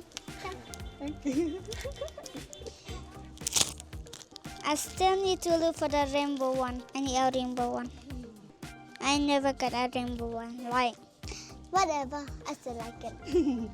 I'm trying to figure out how your English is so perfect. Do you watch a lot of movies? Do you read books? How do you learn English?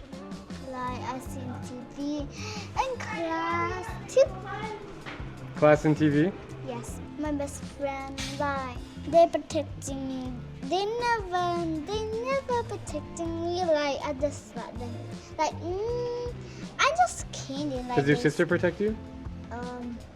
She's always protecting me, but she's always jealous. She's only jealous? Why is she jealous? Are you jealous? No, I'm not jealous. Yes, she is. Why is she jealous? Because she don't have any money. I'm the youngest, and she says, or just when they have a baby, no. I will be the middle child. She is the oldest, and they will be the youngest. I'm the youngest because I got money and you don't have. Maybe you can give your friends some Pokemon cards. Or do you want to keep them for yourself? I give them my Pokemon cards. I give all the class. I give to my best friend 1, 2, 3, 4, 5, 6, 7, 8, 9, 10. That's very nice of you. Yeah. Okay, maybe it's time to go home. Yeah. Can I walk you guys home? Yeah. I love how family oriented it is here. Like you live next to your aunts and uncles and grandparents. Yeah. It's so nice. Where I come from, everyone like, they live so far away. You have to take an airplane. Yeah. To reach my family, I have to fly. That's just it. It's only kilometers away. Yeah. It's great. High five. Oh, one more. This high. Can you reach it? Come on. Careful. Jeez. Oh my God. Thank you for hanging out with me. Yeah. Maybe I'll see you again next time I come here. Okay. Or maybe I'll see you somewhere else. Okay. If you could say one message to everybody in the world, what would you tell them? Thank you everyone for watching this video. Like and subscribe. I have this thought that there are so many incredible corners of the world, but you simply don't know they exist if you've never been. I came to Sohrat to see what it's like to live in the world's wettest place, and I'm leaving with a huge smile knowing that I just met some of the most humble and hospitable people on earth. Now we are going to head to Northeast Africa, where we're going to step into a city where people are literally living on trash. In Egypt, residents have to move mountains of garbage just to survive. With no clean water, unreliable electricity, and the constant threat of disease, life in this city is a daily battle. But sometimes, one man's trash is another man's treasure. Because here, thousands of locals rely on collecting waste to support their families. And you won't believe the things they find. So, how much money do people make here? And could you survive a day in this city? We're about to find out. Joining me on this adventure is Maged, a local guide from the community. Hey, got your hat. One of my goals with him is to get access into someone's home and see their living conditions, and he said that we can try this later on. Also with us is my Egyptian friend Passant, who's never been to Garbage City before. You're born and raised in Cairo? Yeah, I lived all my life here. Growing up in Cairo, I was always like super overstimulated. Only in the last years that I started to appreciate its chaosness. As we're getting our heads taken off? Yeah. Hi, how are you?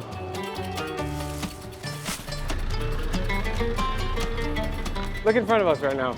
Look at this traffic jam.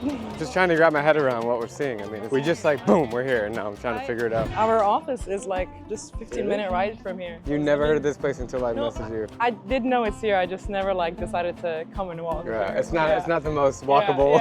Yeah. So all of the garbage here is collected from the city. People go out into Cairo, they grab it, they collect it, they bring it here. It's separated here. Do people have a side business where if they find like things in the garbage and they want to sell them, like watches or? Yeah, the things, yeah. How do you know? I think you live here. Yes, you are right. The people here are very honest. If you find anything like gold like this, garbage collector, please come. We found this yesterday. Yeah, give it to them. Wow. Really? Didn't know that they take recycling so seriously. Right. I mean, we barely even have separated trash, like everywhere. But they're separating it manually, you know? You know, they brought the cardboard to the factory downtown called Al Ashir. Ahlan. It's a lot of boxes. This is not like a storage to take this to the factory to recycling. Everyone's just working diligently in this back corner with like millions of boxes. More than 90,000 people live in Garbage City, which is officially called Manishiat Nasser. The people who live here are called the Zabalin, who are mostly poor Christians who relocated here from Giza in the 1940s. Soon after that, the Zabalin became Cairo's informal garbage collectors. Today, about 90% of them live in self-built homes, often in slum-like conditions. They use donkey-pulled carts to collect trash across Cairo, bringing it back to sort at home. Children handle plastic, women manage cans, men focus on glass and metal, and they feed organic waste to pigs. The Zabalin recycle up to 85% of what they collect, which is much higher than the 25% average in Western countries. But their way of life is under threat. Authorities in Cairo are in talks with big garbage companies to take over waste collection, putting their economy and lifestyle at risk. Now there are fears they might be relocated, pushed further outside Cairo. While I understand the need for formal waste management and disease control, I worry about what this means for the local people. Everything is super organized here. Yeah, these some buildings, storage. Bring the garbage in the first level, then they gather everything in the levels. Does everybody here work in garbage collecting? Everybody? I know this called Garbage City. Majority garbage collectors. But about 20 years, some people, they bring machines to recycle plastic. I was gonna ask you, are there a lot of like sickness here because of trash? You know, God give them no power. Smell here is very strong, I know. But look here, the people very happy, their health very strong. Egyptian immunity. Yes, very strong. I will give you some tap water to drink to up your Egyptian immunity. Yeah, totally. It really does feel like everybody's working in garbage. Like no one's doing anything else but collecting, and every single crack is filled with garbage. This is how they transport things up to like the 3rd and 4th floor. They just have it on this pulley system and they swing the bags up on a slack line. Everywhere you look in this community, there's someone doing something in all of their shops. This man just came out of nowhere. I don't know what he's fixing. Look here, the pigs. عشان نروح عند عم هاني. Go at your own risk. There's a pig pen right here, but it's disgusting over here. Like flies. I'm stepping on poop. Do you have pigs for food for you? Are you eating the pigs? Yes. They eat the trash, the pigs? They eat leftovers. They eat, you know, for they eat hotels. leftovers from hotels or something like that. You know? They breed a lot. Thank you. Hashish? I'm good. If you could only smell this right now. I have a high tolerance for stuff, but this is like, oh, look what they're eating. Yeah, oh my God. yeah. It smells like puke. Like that looks and smells like puke. Do you know why we didn't eat pork in Islam? Because this is the image that we as kids show us and they're like, why would you want to eat this? See, it eats rubbish. Oh man. And then as a kid, the sound of them eating that and as the a kid visuals. you see this and then you're like, yep, not eating that, nope. We are just walking through a tiny alley here with light glimmering through piles and piles of trash. You just see like one woman sitting here sorting through all of this trash. It's unlike anything I've ever seen before, and it's not like one. It's like every single different house, every single different block is a different woman or team of women sorting through trash. أيوة رجالة. How are you? Hallelujah. When they say garbage city, I didn't expect it to be literally garbage city. Like only garbage. There's nothing else to see or do here aside garbage collecting. It's a bit crazy, like I'm seeing when walking like brands of like super big premium brands and then seeing it like on the floor and seeing how it ends up. Jarring. It's a bit utopian. Yeah. Just like 10 minutes away you would have like €4 coffee and then this coffee cup ends up here and then this coffee cup in this life. الشيخ بعربية زرقاء بيضة. حبيبي الشيخ. How are you? What are you doing over here? No. I'm covering my face here because You pieces take of glass this keep hitting me in the before face. it broken, about 50 kilograms. Now 200 to go to the factory. How much money do you get if you resell the glass? One like this, about 35 Egyptian pounds. 35 pounds? LE. There's like pieces of glass hitting me in the face. I noticed that people here, they're only like working. There's no shops, there's no restaurants. Good questions. People here came here for this area after revolution. They have, you know, apartments, this working place here. But the flats outside. 1% live here, but 95% they have, you know, another places to live there. So they don't actually sleep here? Yeah, not sleep here. The owner in this area sell it for the garbage collectors. They use this for separated and they have factories, but their flats another side. Got it. How much does the average person make every day? From 8 a.m. in the morning until 4 p.m., 250 Egyptian pounds. 9 hours a day? Yeah, the day. For $5. So 50 cents an hour. People, they bring the garbage without money. No, they go to the manager of the hotels. They give it to them big money every month. Yeah. To collect the garbage because it is your recycle. Every month, about 1,000. Where are you going? راح اشتغل. He's go to the work. You know, they bring the plastic to his factory. Good luck. Hi. So this is how they take it from the hotel, like that, on the truck? This is after separated. People go to the factory. Is this the biggest community in the world of garbage collectors? In the world, yes. I just had no idea that actually all the garbage gets taken from in front of our house and everything comes here. I don't know, I always thought they burn it. Respect for some things in my country, I have to say. Yeah. You're not tired of the smell yet? I think I got used to it. Have you traveled a bit around Africa? Not yet, but in 2 weeks I'm going to Kenya and then I'm going to Tanzania. I mean, we are technically in Africa, but it's so Middle Eastern culture. Yes, Yeah. definitely. Yeah. The problem with not identifying yourself as African, we have this culture of like, we are not Arabs, we are not Africans, we're Egyptian. Yes, it's important, of course, to be proud of your Egyptian ancestry, whatever, but it's not that I'm also Arab and I'm also African. Yeah, you're all. Yeah. So how many people live here? Not in all the garbage city, 90,000 people. Majority Christians. Coptic Orthodox. Yeah, you see like Jesus Christ.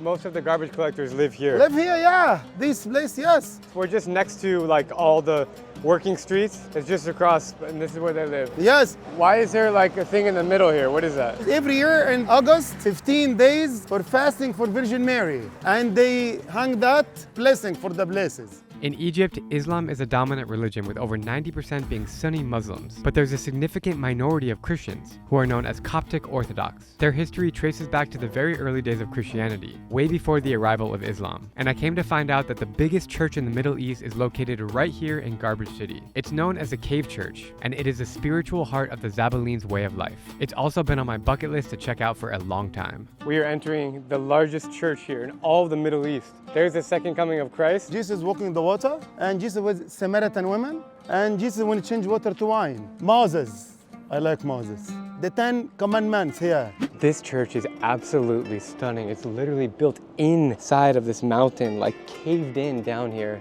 The weather's much cooler down here. 20,000 people can pray here at once. You would never think that something like this would exist in a country like Egypt. And many of you guys watching this video probably didn't even know that there are other religions living in Egypt. There is a thriving Christian community. There's actually a Jewish community here too, who are a little bit hidden, but they do exist. Most of Egypt is Muslim, so are there any challenges living as a Christian here? No, the people, they love together. Don't ask people, what's your religion? No. If you go to the festival, go together, eat together. Christian, Muslim, they like together. They are my brothers, good people. Do you think any of your friends know about this place? I mean, we all know that it exists and we all know its name, and there are a couple of even jokes around its name, but I don't think anyone just walked through it like how we did. It's a very random thing. Like, you texted me, you're like, hey, I'm coming to Egypt and I have a story. And I thought you were gonna be like, I don't know, let's go to some temple, let's That's go what to everybody Nile. does though, exactly. Like, let's go to Garbage City. And I'm like, huh? But everybody knows about the temples and the No, I pyramids. mean, this is way wilder. Yeah, totally wild. So far, we are striking out on my mission to film inside someone's home. I'm dying to see where these people sleep and eat their meals, but we're just gonna have to keep on searching. That brings us to the school. Jabal Muqattam private school, built by French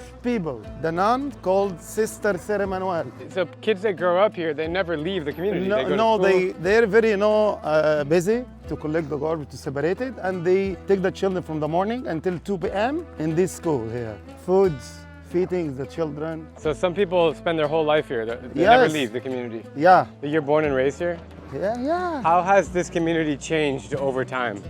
Government, they said, in the future, they change the life, but we have schools. People go here, the university, the Faculty of Medicine, Pharmacy, Engineering. My sons in the future, they will be good. Don't work in the garbage. Some of them, they live in Muqattam, high place, very expensive. I'm stuck in the middle of a traffic jam in the streets. Look at this. Absolutely insane. People are hustling here, man. Holy shit. There is no space, bro.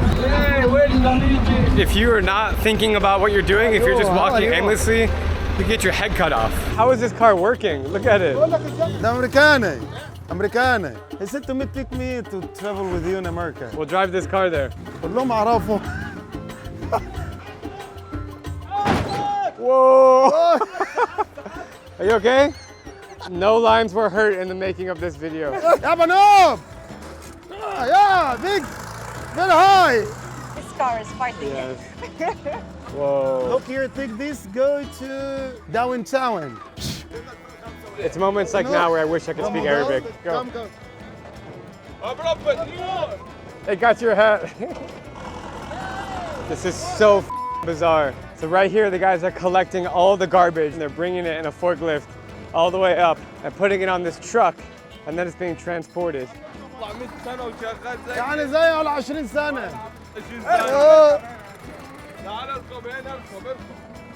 We're going up. I'm following the guy on top of the forklift. Holy shit.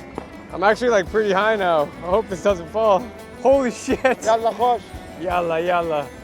Holy shit, that was actually way scarier than it looked. I could have easily fallen. He asked me, why America don't open for Egyptian to immigrate there. I'm the wrong person to because, ask. he said every, Applying for 4 years every year. I wish you could come. I don't know the answer.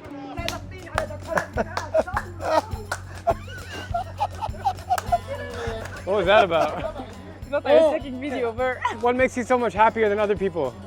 تصورنا لو مارينا عايز يطلع فوق مخنوق. She's suffocated. عايز يطلع الجبل على السقف. امشي بس. She wants to go to the mountain in the desert. امشي هم خلاص. What is the best and the worst part about living here? العيشة حلوة مع ربنا واوحش حاجة الاكتئاب الزحمة والمرار اللي احنا فيه.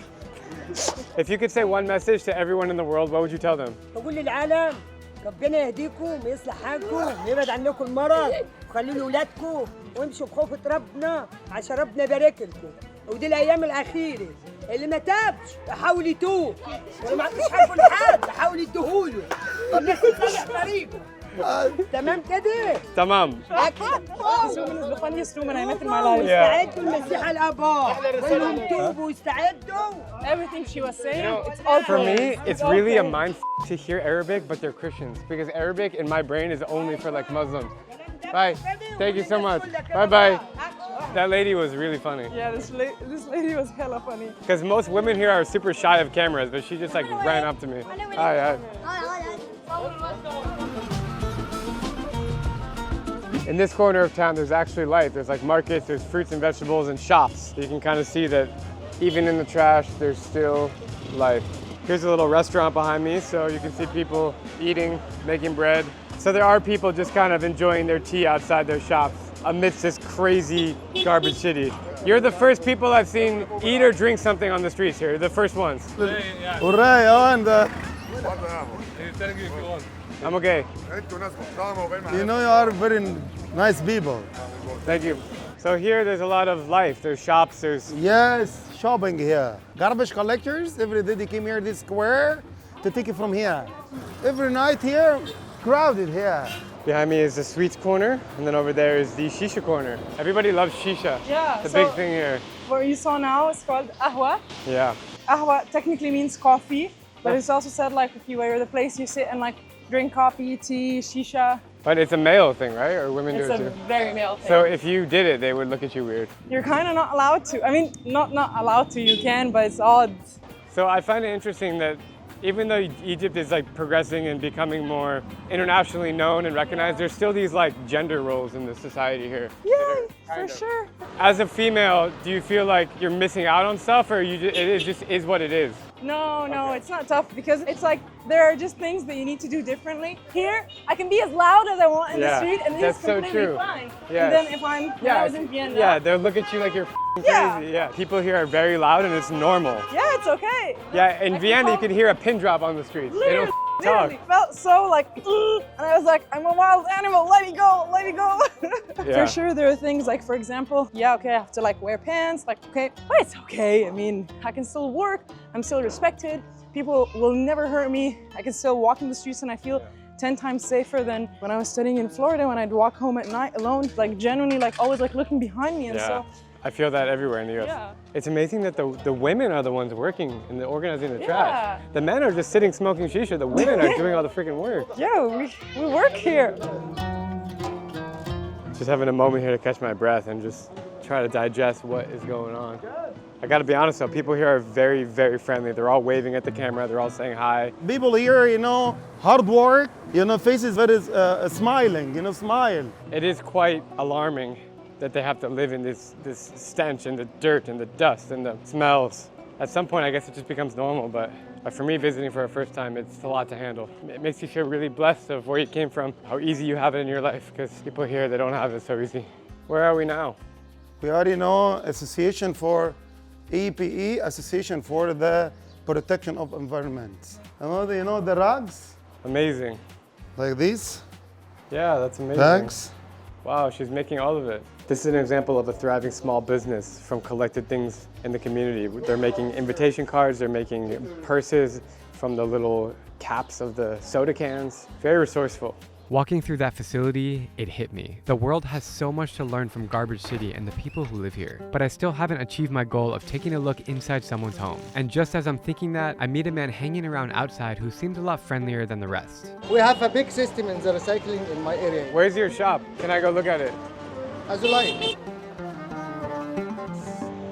This is home.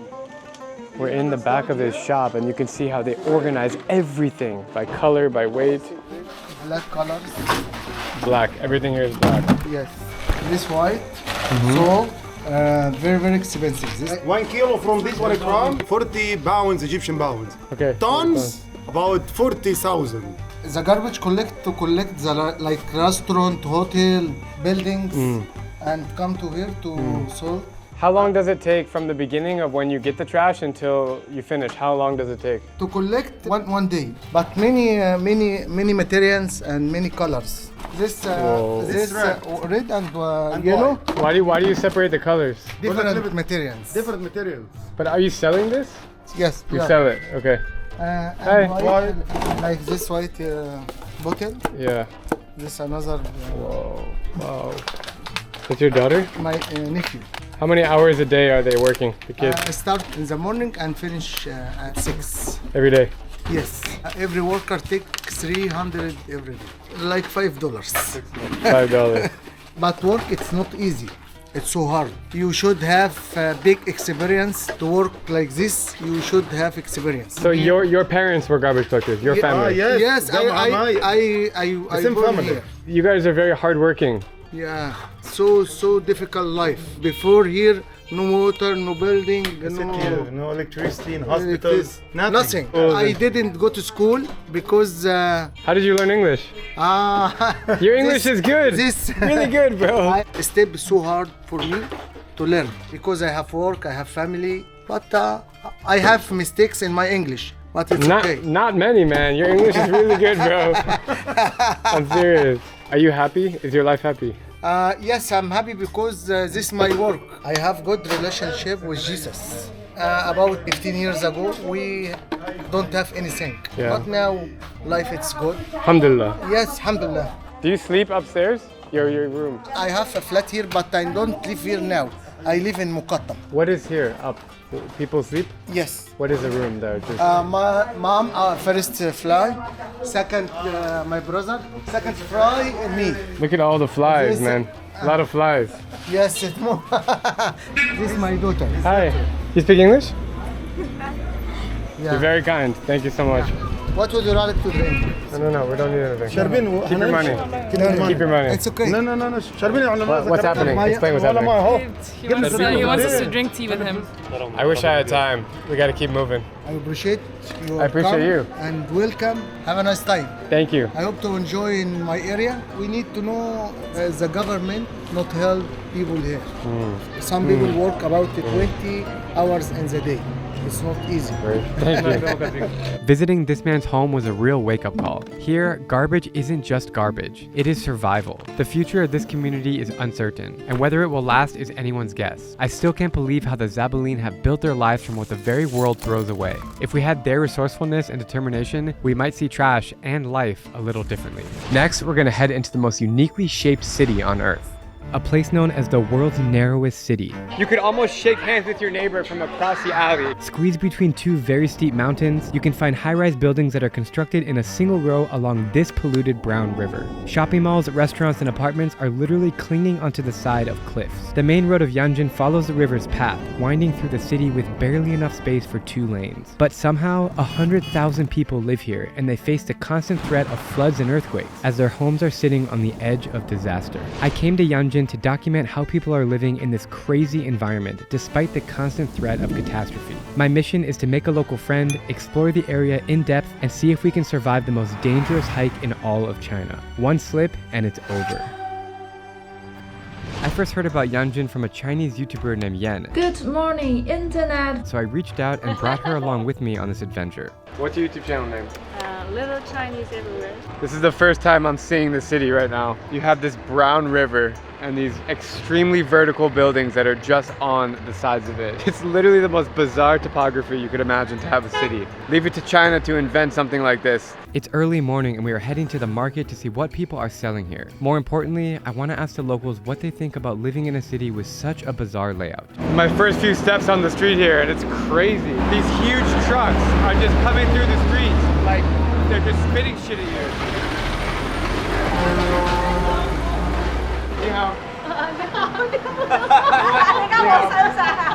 What is it like to live here? She has been here for over 10 years and life has been good. Are there struggles of living here because everything is built vertically? She said they got used to it because the city, due to the geographic environment, it has to be built this way.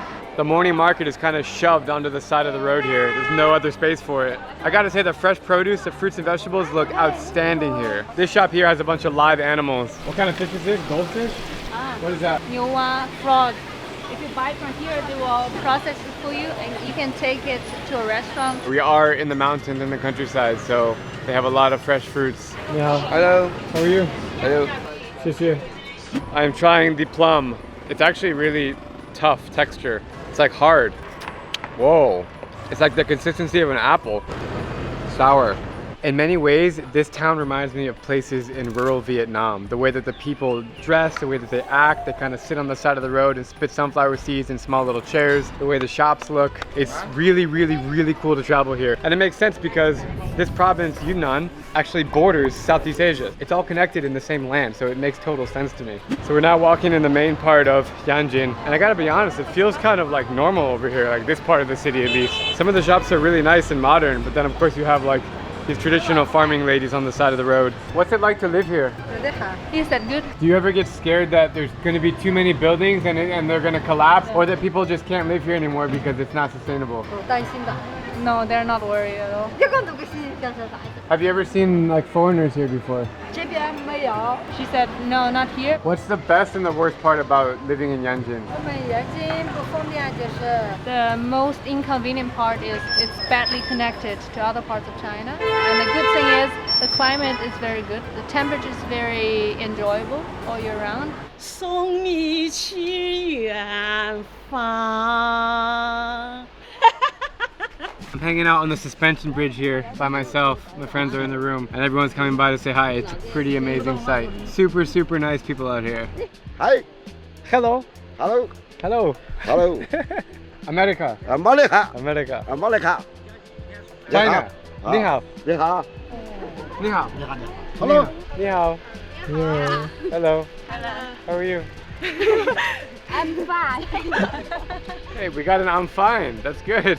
It's crazy how brown the river is. I would say everybody in this town lives within a proximity of 500 feet to the river. So there's just high rise after high rise after high rise, and then steep mountains in every direction. On this side of the river, the apartments look quite nice, but right behind me on this side, a little bit more rough around the edges, but a lot more character. And everybody's super friendly. They just come up to you and say hi. Literally everywhere. Ni hao. Ni hao. Hello.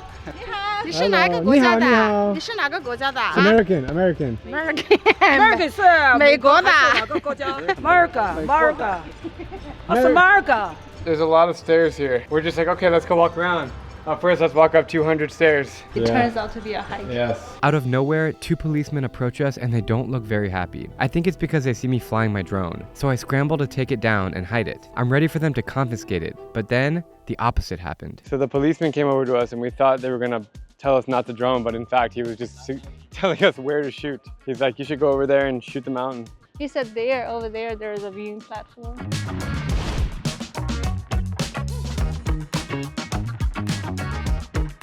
You can feel how narrow these streets are when you look up.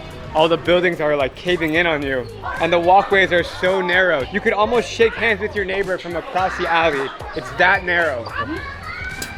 Nice one. Hi. She just spit a huge loogie and then she said hi. As if it's no big deal. Where are you from? China. China.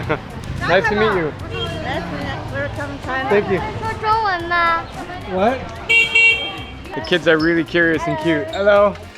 Hi. I'm gonna buy everybody some cards. What do you want? Pick one. Okay? Thank you. Enjoy.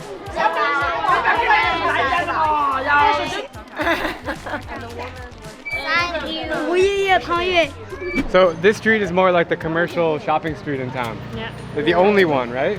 Yeah. But when I walk here, I don't feel like I'm in this narrow city. I mean, this is a narrow street, but it feels like another big city in China, kind of. Yeah. Or do you feel different? No, I found it's just very much a regular Chinese city. Yeah. Like the same shops Right. everywhere. And even though it's so rural here, there's still like fancy jewelry shops. All these fancy clothes stores just make me laugh. Like good quality stuff. It's like a really modern city when you think about the shopping here. These supermarkets are packed with all kinds of colorful candies and things. Like I just want to try all of it. We got an egg, octopus, leg. If I got trapped in the supermarket for 3 years, I think I'd be able to try a different snack every single day. A nice card game going on with some elderly men behind me. Same thing I did as a kid growing up. Drew, you should try this. What is it? Some local dessert. It looks like jelly. I love China. Look at this. Where else in the world can you get this jiggly thing? These textures are so interesting. Pretty jelly, right? Yeah. Cheers. Cheers. That's not what I was expecting. I thought it would be more like Jell-O, but it just looks like Jell-O. It's like a rice cake smothered in brown sugar. Really sweet. Try this one. You want to try this one? Mm-hmm. The desserts in China are really cool because they're like watery and cold. And it's never too sweet. What is it like living here as a young person? Because I notice many people are old. It feels like home because life is much less stressful compared with that in big cities. Here you can have a very chill, relaxed life. So how do you have a good time in Yanjin? They like to play basketball, for example, and also snooker, and then pub. That's a pub. Oh, I see it. It literally says pub. How often do you travel outside of Yanjin? They don't work from here. They work somewhere else. They come back for relaxation and be with the family. Is there anything that you don't like about Yanjin? He said mostly they don't because it feels home, you know. One thing is that maybe they're too familiar with the place and they know everything, so sometimes it gets a little bit boring. As we keep stumbling around the streets, we pass by a small tea shop where a friendly group of men wave us in to sit down. How are you? Yeah, he's inviting us for tea. Little did I know that this random act of kindness would change everything about how I see Yanjin. What's the most interesting thing about living in Yanjin? Drink tea. The flower tea. To be honest, this tea looks really like, there's a lot of stuff in here. It's not just like water and tea bag. There's like fresh ingredients. In America, we don't really have a tea culture. People just like, if they drink coffee, they don't like sit and enjoy it. It's not like a relaxing thing. These guys are really nice. They just forced us to come sit with them and they're just giving us tea and just hanging out, trying to understand what life is like here. Yanjin people are very warm-hearted. I can see that. What kind of things do you do to keep you happy here? Drink tea. He said it's a small place, so they drink tea, sometimes play cards together, sometimes take a walk. That sounds like the most enjoyable life ever. Do most people work or they just hang out?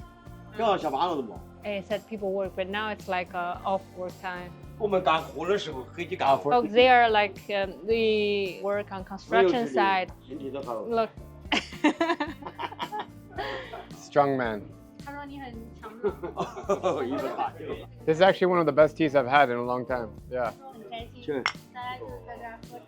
In my opinion, it seems to be stressful to live like so stacked on top of each other and you don't really have much free space. Is it stressful to live here for any reasons? From afar, the houses are very compact, but as long as you get used to it, he's quite used to it, so he doesn't feel so stressful. What about if it rains a lot and if it floods? Is that a problem? Only in like 1992, that was a big flood like every 60 years. So like the houses near the river got flooded and then they just moved to a little bit higher area and wait until the flood. That sounds really stressful. He said it's very rare, so only every 60 years. This awesome guy that we just met for tea is now inviting us to go see his house, and we're walking up all these stairs to get there. Okay, let's go. When you first saw me, you were really friendly and you smiled and waved, and you invited me for tea. What did you think about seeing a white person with red hair walking through the streets of Yanjin? He said for them it's very common just to, you know, say hi and... Yeah, I appreciate that. He said he's also happy. 5th floor, no elevator, let's go. Old building, so cool. He said, come here and take a seat. It's really nice. Nice. He's asking, do you want to have some water? Yeah, sure, that'd be great. It's actually a really, really nice apartment. It's clean, it's big, huge living room, TV set up here, pirate ship, and a cat who's like, what are you doing here? The shower is just above the toilet, which is in the ground. It's all in one room. Whoa. Wow. That's okay, it's okay. It's cool. It's cool. Tell them I think it's cool. You always can feel the culture when you get inside a house. Always. Okay. Thank you. 谢谢. So how much renminbi does this cost a month if I were to rent it? Like 10K a year. A year? 10,000 a year. $1,300. 1,300 for a whole year. So $100 a month. This place is sweet. That's really affordable living. Is the river water like clean if you swim in it? He said it's a bit too dirty to swim. It looks really brown. He said they swim in the small rivers, not this big one. What is the significance of the river for the community of Yanjin? They used to go fishing quite a lot in the river, but now there is like a fishing ban for 10 years for environmental reasons. Do you have brothers and sisters? His parents has altogether 7 kids. He's a 6th. You're the last generation to have brothers and sisters, which means you can be an uncle, because the people that I've been meeting, such as your age, they're all only child, so they don't have siblings. For me, it's so hard to imagine like having one child. We hear about it, you know, in the US. The fact that you can't have more than one kid is really interesting to me. He said for his generation, it's a shame they can only have one kid. But now young people don't feel like having kids anymore. That's what I kind of figured out. Do you think it's a problem if people aren't having babies anymore? There's already 1.4 billion people here. He said yes. Yeah. For the future generations. Do you know what YouTube is? No. So basically, in the US, we have this platform called YouTube. People like myself can create videos and they put it on YouTube, and that's my career. He said that good. He said there are some Chinese are also making travel videos. On TikTok, Chinese TikTok, he will show you. It's basically the same as the one we have, it's just all in Mandarin. It's amazing that people all over the world are doing the same thing, it's just in their language. My dad does this too. Like people in the US, they just do this. My nephew's in the Philippines, all day, they do the same thing. I really had a great time at O's house learning about his lifestyle. He politely kicks us out because he has some errands to run, but later today, he invites me on an epic cliff hike that most locals avoid because it's too dangerous. Yen is taking me to a famous restaurant here. They have, look at this, come with me. So that's very typical Yanjin stuff. That's this deep fried potato, and they also have sweet potato noodles, which they are still preparing right now. She said they made it themselves. Everything she's cooking behind me looks amazing. I've never had sweet potato noodles before. The tofu looks fresh, the sausage, and it's all boiling in this massive pot that's about 2.5 feet tall. As you can tell, they take food very seriously in China. Basically, you just take a cup and then you take out these massive chopsticks and you grab what you want. It's hard to use big ones.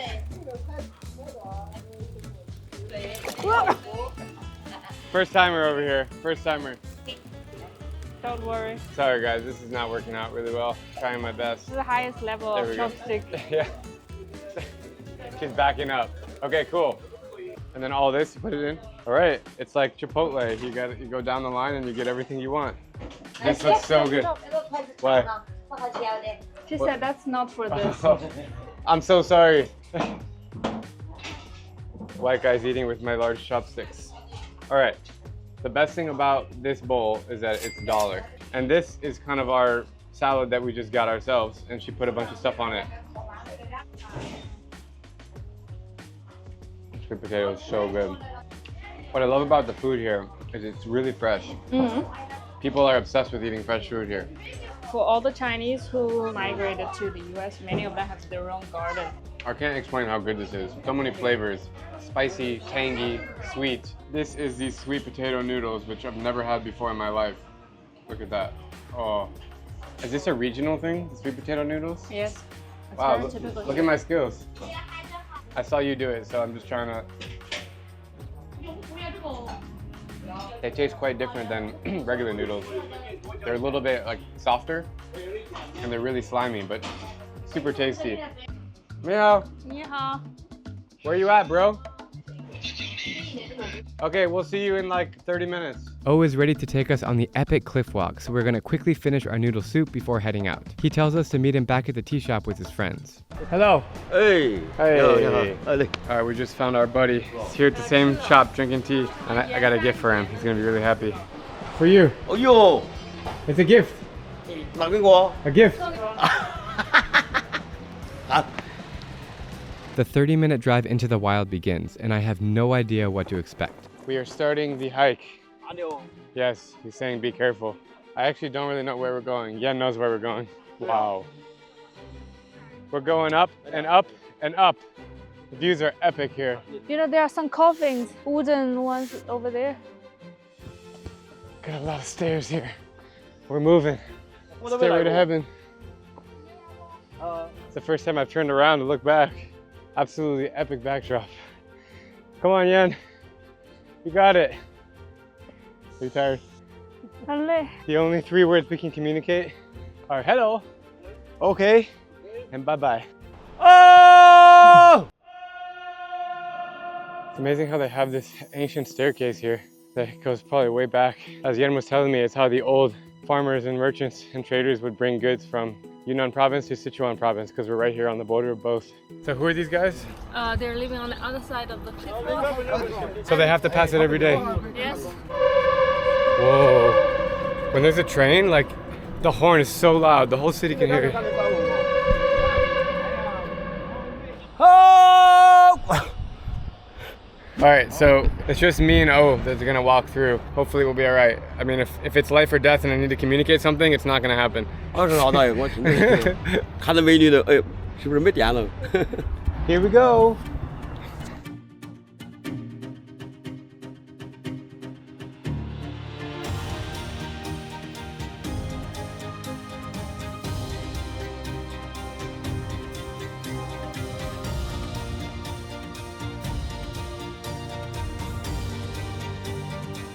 This is so freaking wild. If you drop straight down, it's about, I don't know, a few thousand feet drop.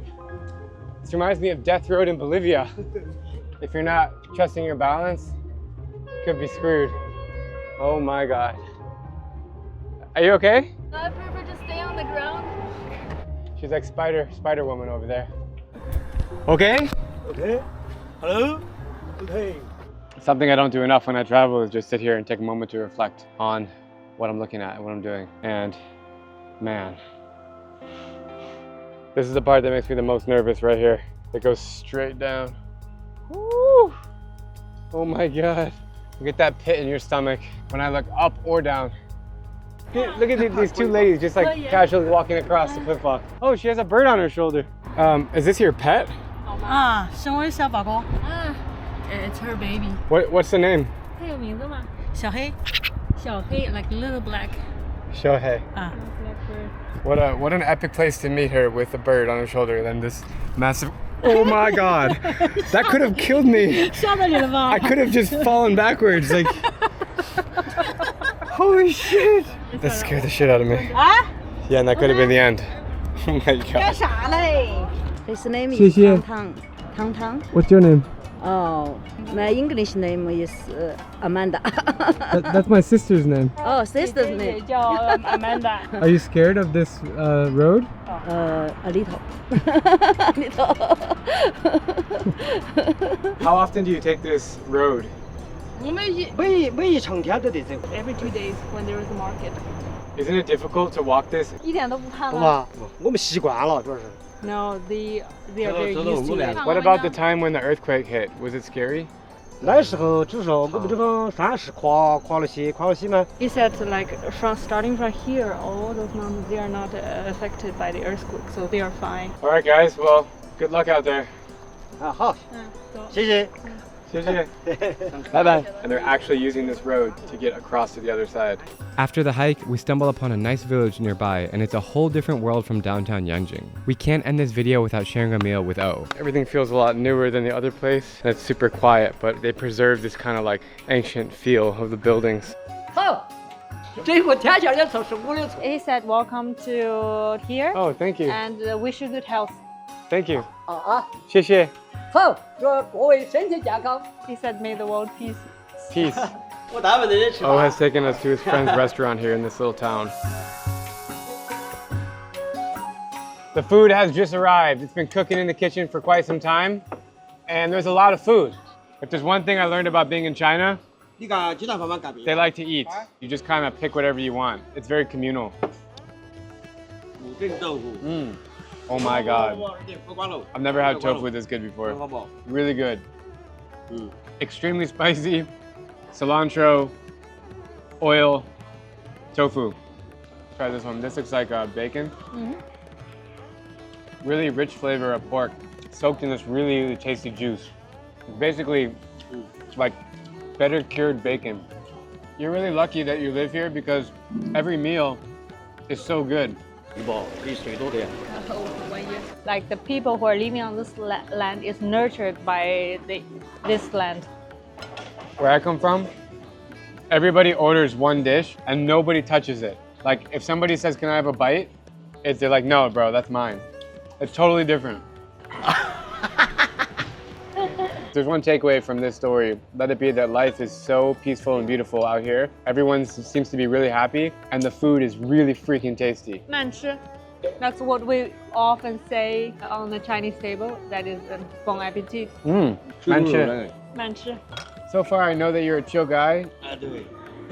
But everybody's got stories to tell, so I'm just curious, like, do you have anything crazy to share?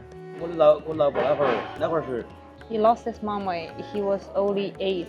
He said after he finished his middle school, he was working in a restaurant and got paid 5 p.m. per day. And then he saved some money. And then when he felt that he had enough, he just packed his luggage and went out. Where did you?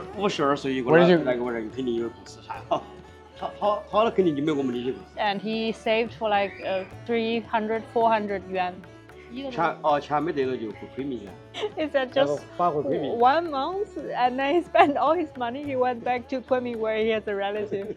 I'm touched by O's honesty in telling his story, and I can't believe he backpacked all across China alone. But in the end, it is very clear to me why he chooses to stay in Yanjin. The strong sense of community, the blend of tradition and modernity, and the beauty of these narrow mountains are unlike anywhere else I've been. Thank you. 谢谢. Okay, thank you. Okay. You know, I've been a lot of places in this world, and when I saw pictures of Yanjin, I was like, I have to go there, I have to check out what's happening here. I was expecting it to be dangerous and for people not to be enjoying life so much because of the risks that flooding presents. But honestly, walking around this place, everyone is super friendly.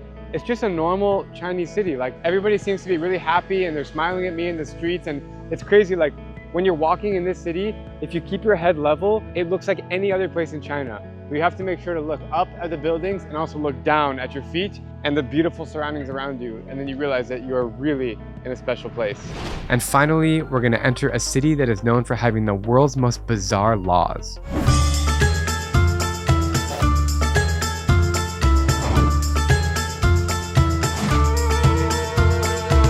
Beautiful evening here in Ashgabat, Turkmenistan, my 170th country. If you like weird, off-the-beaten-path destinations, then this might be my most exciting video yet. Get ready to hear about life in this bizarre post-Soviet Central Asian country. Welcome to Turkmenistan. With less than 10,000 visitors a year, Turkmenistan ranks as the 7th least visited country in the world. Why? Because it's extremely difficult and pricey to get in. Much like North Korea, every tourist must be on an organized trip to get the visa, and my 4-day private tour is costing me just over $1,000. Believe it or not, Turkmenistan is one of the wealthiest countries in the region because they have the 4th biggest natural gas reserve on Earth. And what comes as a result? A perfectly constructed capital city called Ashgabat that's completely decorated in the whitest marble you've ever seen. Do you know how many white buildings there are? It's about 80% of buildings, are white and marble. That's so crazy, man. It feels like Disneyland in a desert. And this is the biggest fountain in the Central Asia. Within 12 square miles, there are nearly 1,000 buildings glistening in over 5 million cubic meters of imported white marble. In fact, so much marble was used in Ashgabat that it was awarded a Guinness World Record. This is the Ministry of the Agriculture. The next one, this is the Parliament. We're not able to take a picture of that. Even from the car? Yeah, because they're guards. Ministry of Education, open book. And this is the Ministry of the Foreign Affairs. You see that in the top globe? Yeah. There's a golden Turkmenistan. The rest of the city is beautiful from the outside. Perfectly manicured gardens, huge boulevards, elegant fountains, and amazingly detailed statues. These statues are kind of freaky. They're all looking at the monument. When you turn on the TV, a propaganda commercial shows off the country in the best way possible.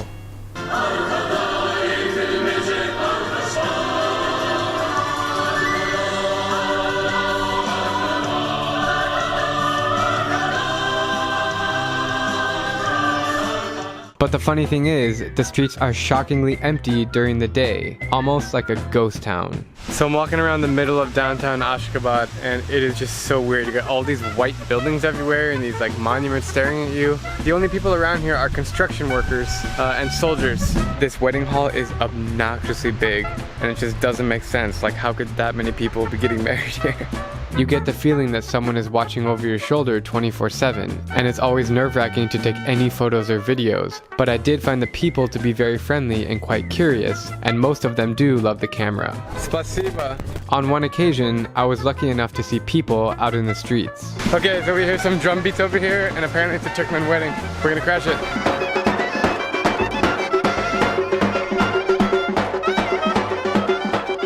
Putting the flashiness of the city aside, the people really live a simple life here. Less than 1% of Turkmenistan's 6 million residents have internet access, and over 90% of all workers are employed by the government. So when I hear that Turkmenistan is constantly ranked rock bottom in terms of corruption, I can't be that surprised. The former dictator, Sapamorad Niyazov, this guy liked to do things his own way. He renamed all the months based on the names of his family members. He banned opera, ballet, and circuses because he thought that they were too noisy. He only allowed white cars on the roads and made it illegal to have pet dogs because he didn't like the smell. All of his weird laws have influenced society in the strangest of ways that will leave you scratching your head. What a strange place. It gets even stranger with the new dictator. Global news right now is filled with articles that he has gone missing since June, but I figured out pretty quickly that he's certainly around. On our drive to the hotel from the airport, the police officer came to us on the street and was like, pull over now, the president's coming through. So we had to pull over and like hide behind a tree, and the president came. Yeah, I see the police lights. And all these cop cars had the lights on, and he passed, and it's very suspicious that a president is driving by at 4 a.m. Ashgabat is, without question, one of the most fascinating and puzzling cities I've ever seen. It really feels unbelievably staged here. I cannot wrap my head around what is real or not, and it blows my mind how the government spends dozens of billions of US dollars to make these white marble buildings behind me that are completely empty.